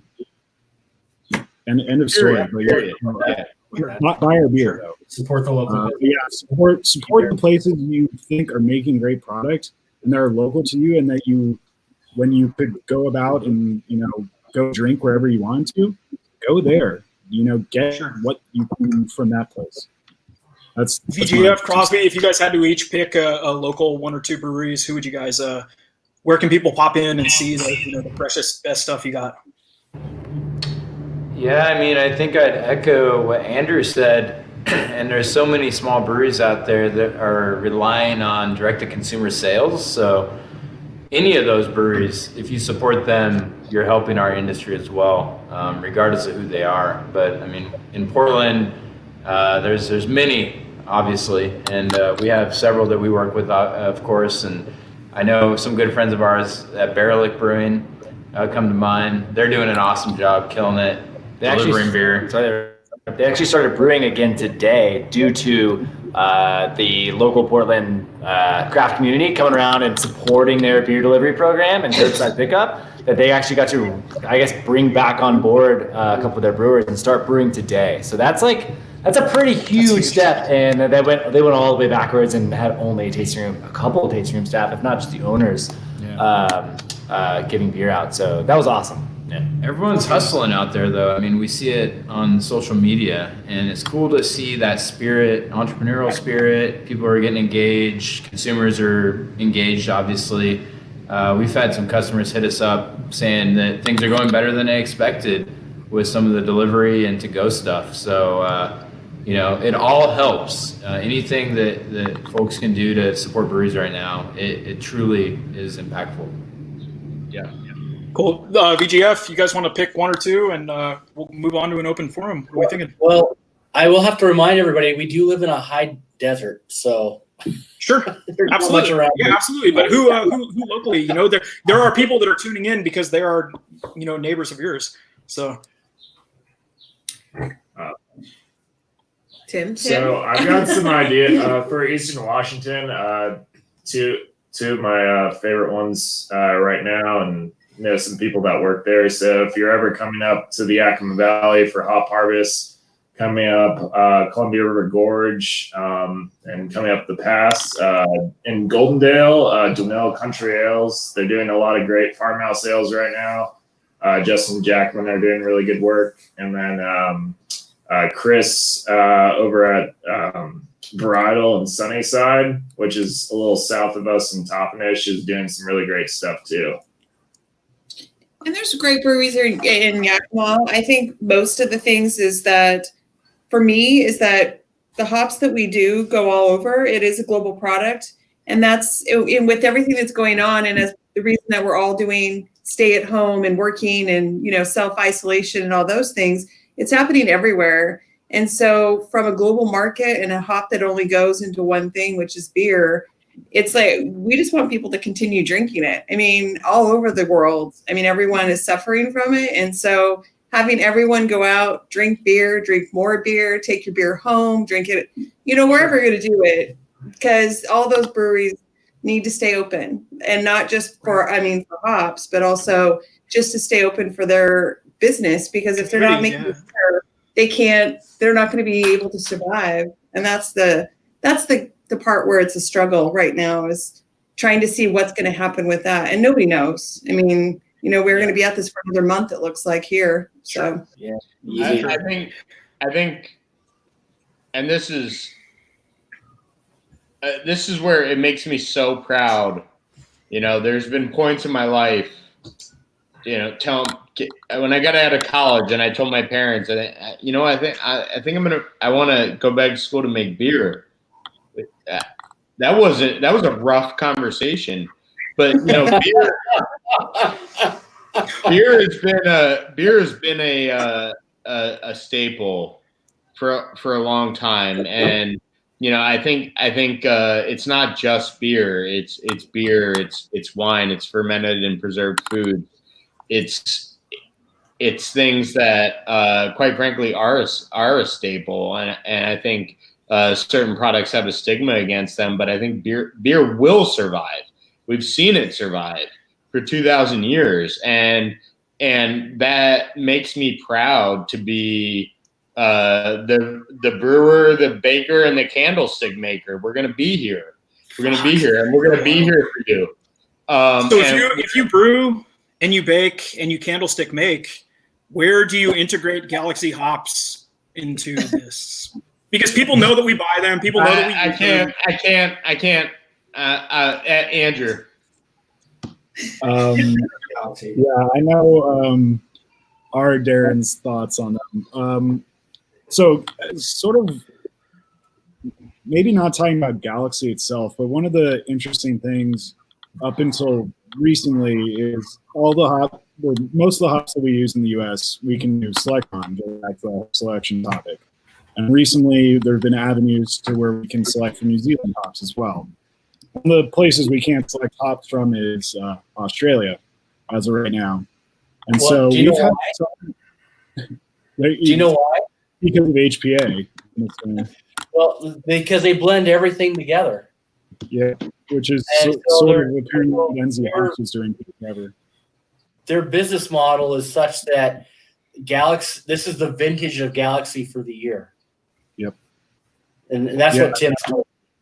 Yeah, that's kind of what I was about to get to that. Like I was the same with NZ Hops for a long time, and we've had some good experiences, few and far between, but the hops we've gotten in relatively recently, like the last 1 or 2 crop years, we haven't really played around with this most recent harvest, which I guess is the last harvest, but we get characters that, at least in our sensory panels, we don't love as much, but it seems that a lot of our consumers do like some of the hops. But yeah, some of our Galaxy for internally, we get a little bit of a Diesely quite garlic, but slightly off Dan character.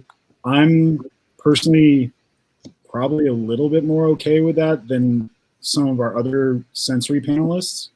I do know our consumers seem to like that, but it's definitely like, yeah, there's certain crops of Galaxy that I like burnt plastic and diesel out of, and it's distracting, but it depends on how you blend it.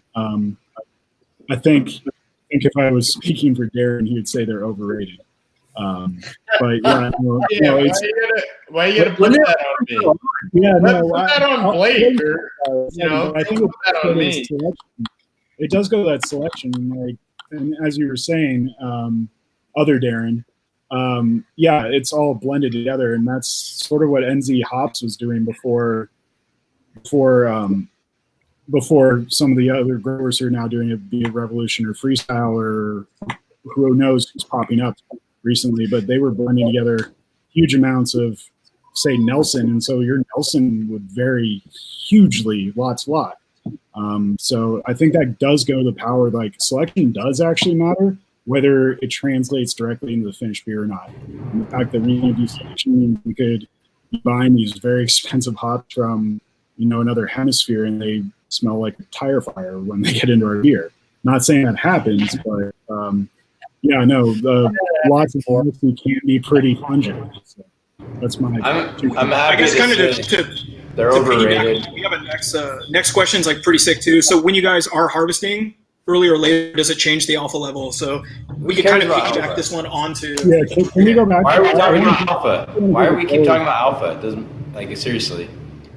You tell me. Fuck, I'm the events. Dude, I do events. Yeah, you tell that's me. Like 1990s conversation. Yeah, I'd actually love to hear VGF and Crosby's thoughts on. I'll say alpha weight is down. Alpha weight's down for us. What's you want to hear thoughts on what? Alpha. We're not buying alpha weight. Galaxy.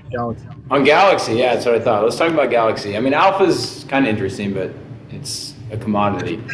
So Galaxy, I think I agree with you. I think it could be overrated because of what you described, and it's hard to have it be real specific to the brewer's preferences because of what Darren Gamache described.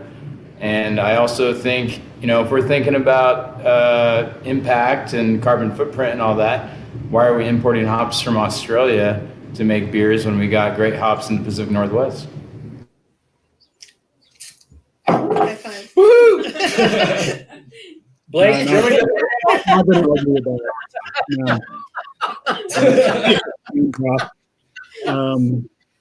no, I mean, I think people get attached to a name, and Galaxy has a great name. Like, there are amazing hops coming out of Australia. I like Enigma, to be honest, way better than I like Galaxy. And to be honest, there's other New Zealand hops I like better than I like Nelson. These aren't the hops you're looking for. Yeah, but there's also a great amount of, both in different varieties, different like characteristics. There's some amazing hops. I'd say the best hops in the world, and the basis for every beer we've drank tonight are from the Pacific Northwest, from these guys. These guys, like, and I'm being a little facetious, of course. We love our hop growers around the world, but we especially love our Pacific Northwest growers. Yeah.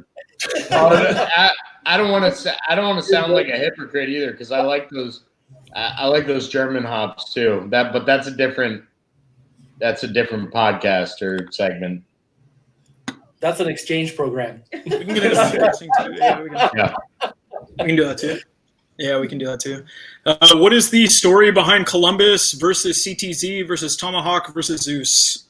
They're all different. It's all the same.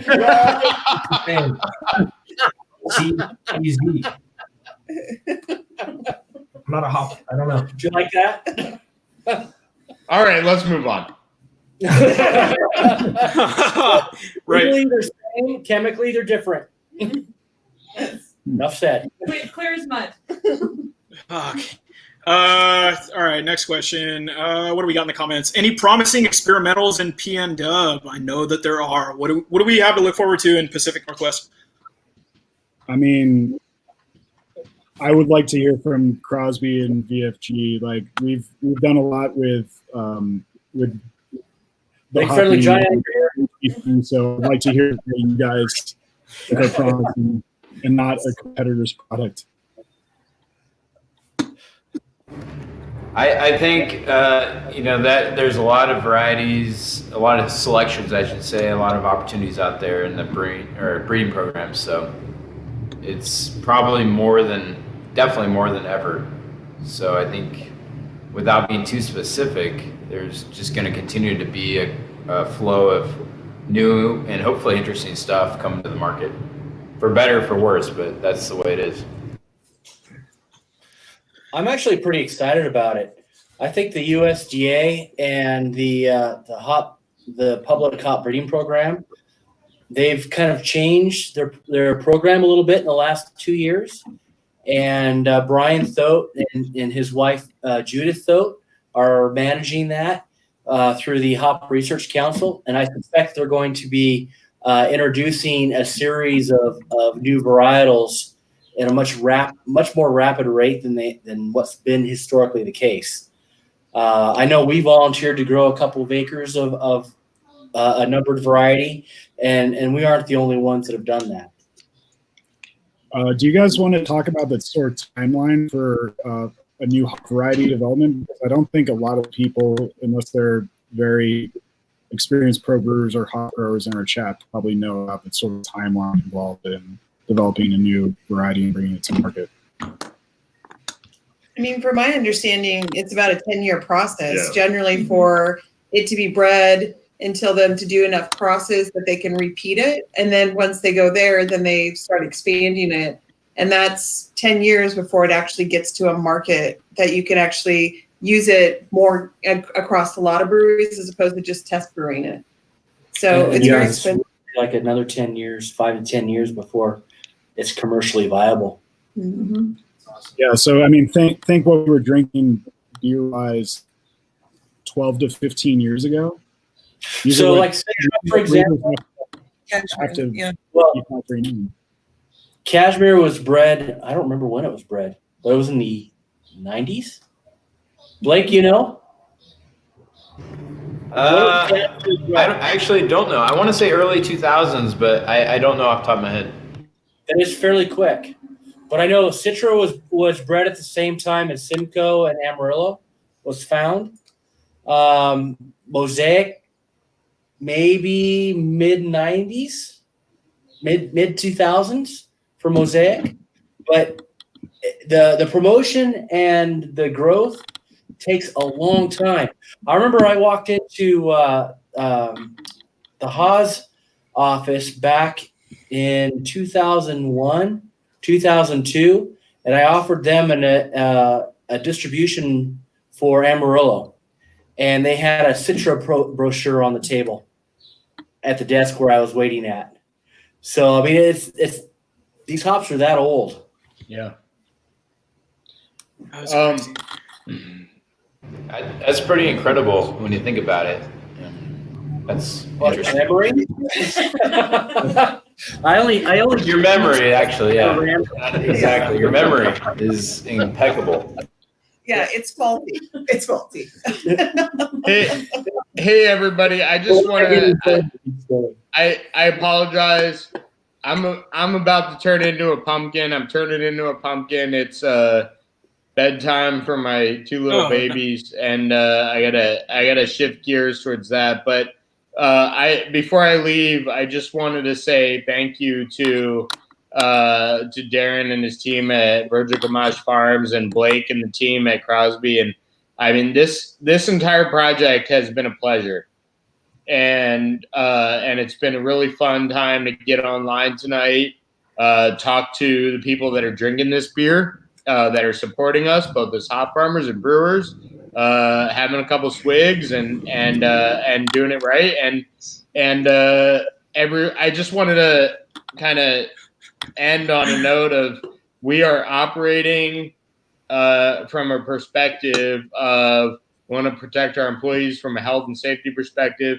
We want to continue to operate the business and make sure that we're a brewery that can provide fine beers to people after this is all said and done, and hopefully it will be soon. And I also just wanted to extend a thank you to these partners, because the fact of the matter is the beer that we tasted tonight is fantastic, and it doesn't happen without the partnership with our growers and our suppliers and everything on down the line with the supply chain, and also our brewers who are represented here. So thank you. I'm gonna go figure out. You don't have time for two more questions? I absolutely do not. I have to go feed and bathe and bail out my wife, and I'm gonna. Well, feed and bathe the children and bail out my wife. Okay. Just to clarify. To clarify, I know the rules are off. We're living in a post-COVID-19 world, but just want to stay clear on that. But thank you. This honestly has been a pleasure for me. I'm geeked out, and I'm excited to continue an incredible partnership with Darren and Blake and their teams. And well, cheers. Yeah, I think we can. I see a comment right here, Darren. It says, "Chug a beer before you leave." Oh, he's out. Is that how you get out of chugging a beer? Is you just dip from the? Way too smart for that. Wow, man, he's pro. He is. Munoz should jump in. So, Stefan and Andrew, then I guess this one's more for you guys. What hops are you looking forward to using in a future offshoot beer?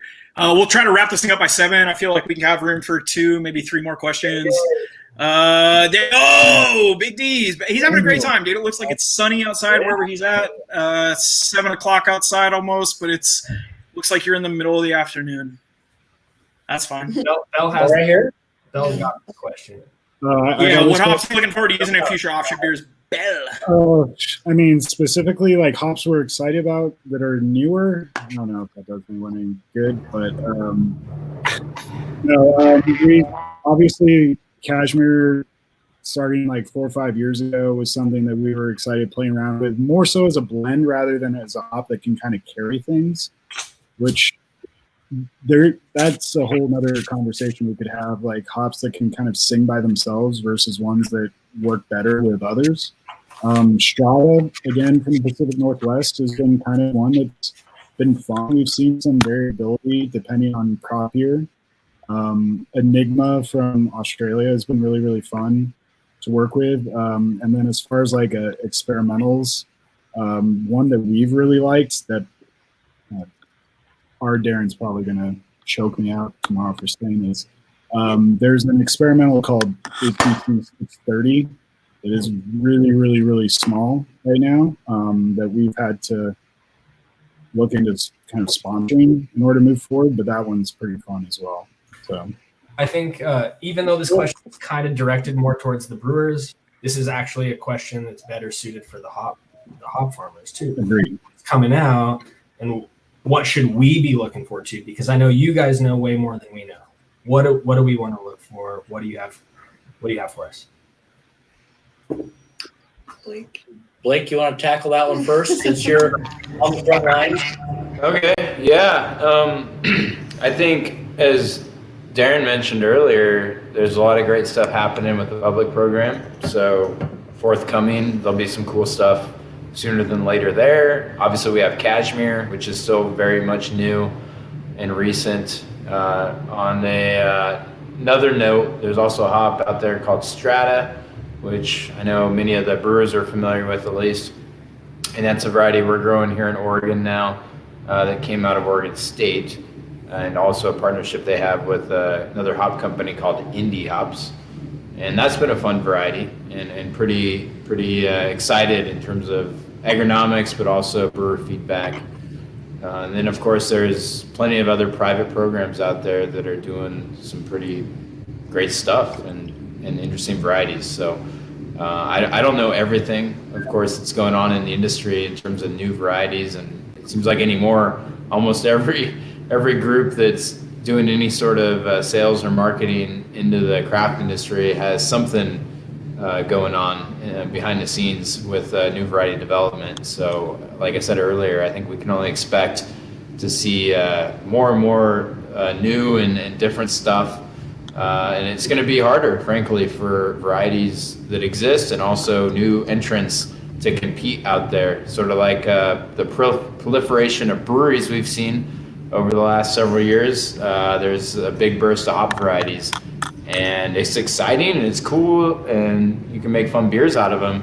But at a certain point, there's probably a line there where the market can bear so many. I don't know if we've reached that point. I don't think we have, but I know people are talking about that, and it's just something that's becoming a little more intensive. When Amarillo came out,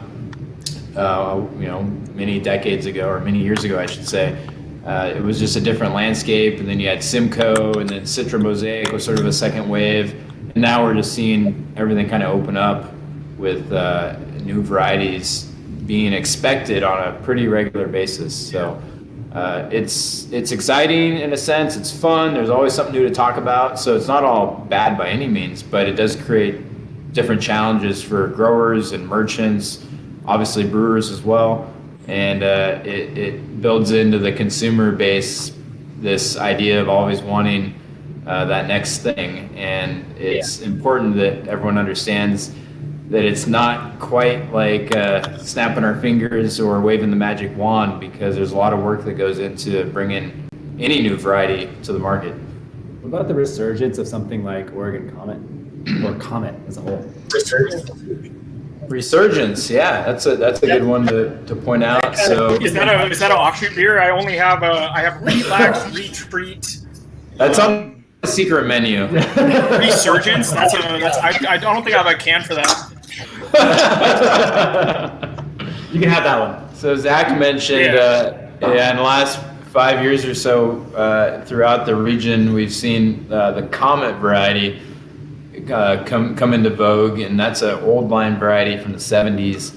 And it turns out that it actually has some really cool and sort of new wave flavor profile and characteristics.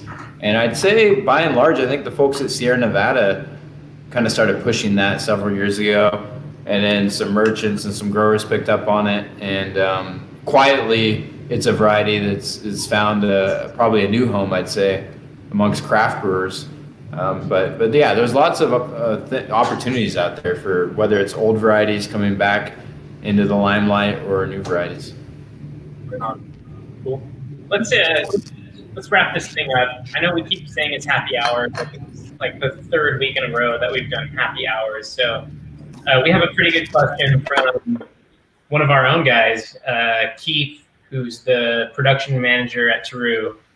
And so we'll go around the room, and if you feel like answering, answer it. If you don't have an answer, just say next. But I think this is the last one. So Keith is asking us, what's your favorite hop and what showcases it best? So let's go in the opposite direction this time. So Stefan, go. You have to have an answer. I don't have a really exciting answer, unfortunately. It's going to be somewhat generic, but I think Citra is an awesome hop.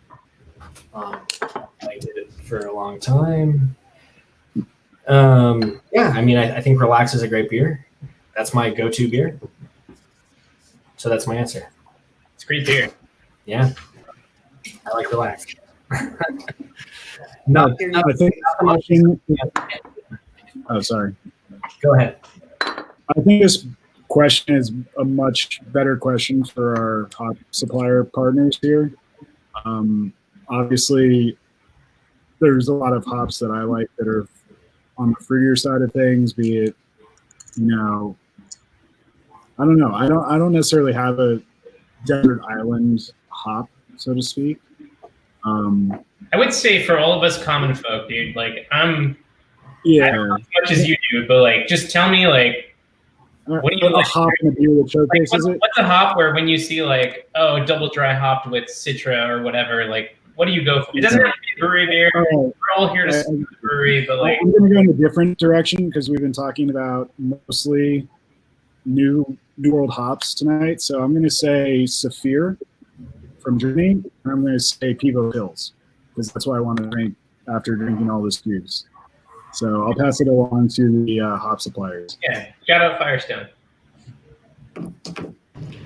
I would say lots of love for all the hop varieties, Citra and the new wave stuff, all very, very good, and arguably defined a new category in hazy beers.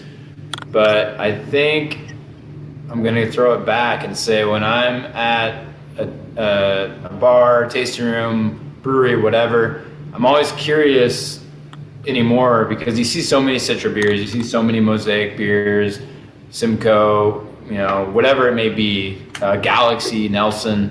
It's always fun to try some of the old school stuff again, especially when it's done really well. And I'm still a two-hearted man, and Centennial is still a hop that's close to my heart. Is it a favorite? Again, I can't really say I have a favorite hop because there's so many hop varieties and I love hops. But Centennial is still a hop that I think it's easy to forget about, and it does some really good things in beer. From a personal note, do you guys know what Bell's is looking for when they're selecting for Centennial? Just out of curiosity. I'd say off the record, I think they're looking for the kind of quintessential middle of the window, probably a little biased to the earlier side of the Centennial pick window, but they're not looking for the later harvest. And I'm not even talking OG late, but there's sort of, at least in Oregon, we see from like the 20th to about the 28th of August. It's kind of a nice sweet spot. They're typically wanting the earlier half of that. Nice. Well, brewer intel because they're obviously making some fantastic Centennial beer. So. Not too shabby. What are we thinking, Daniel? Throw one or two more up. Well, no, let's keep I'd like to hear what VGF have to say on this question. Yeah. All of them.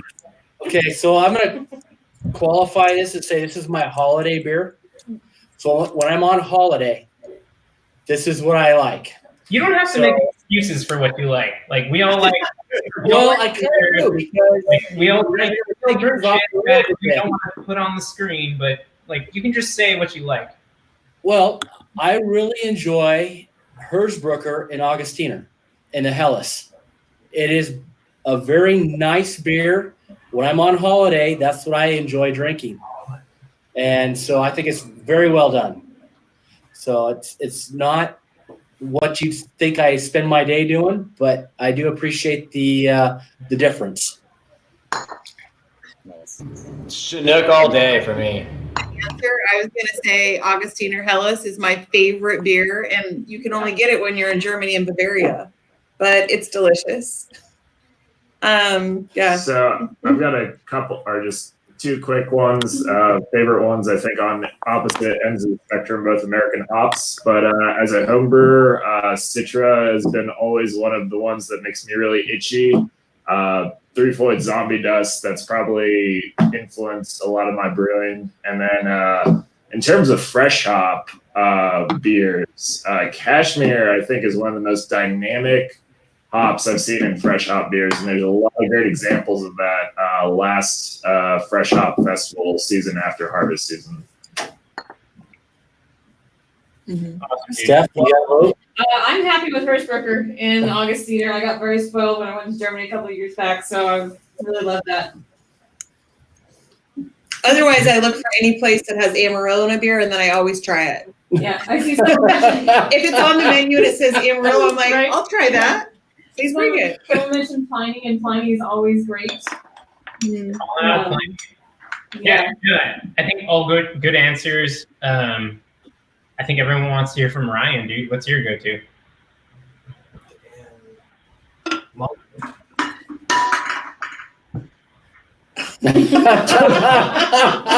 Nice.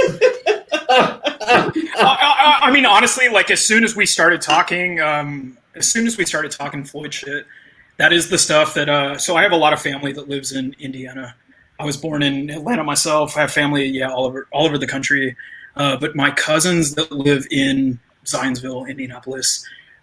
Before I was even 21, I remember going out there and drinking these Three Floyds beers at their house, and I was more blown away by the artwork on Gumball Head or Zombie Dust. The stuff that they've been doing more recently, like Laser Snake, but I feel like when it comes to just like a hoppy beer, that's something, man, like as much as I love everything that we have access to. I think that Zombie Dust and Gumball Head, especially for a wheat beer and a pale ale, like what dude, these beers changed my fucking life. So what I think about now, what beer showcases it best now, there's so many beers that do these things so well. But I mean, I'm thinking back to a time when it's just like, I didn't even know that was a thing.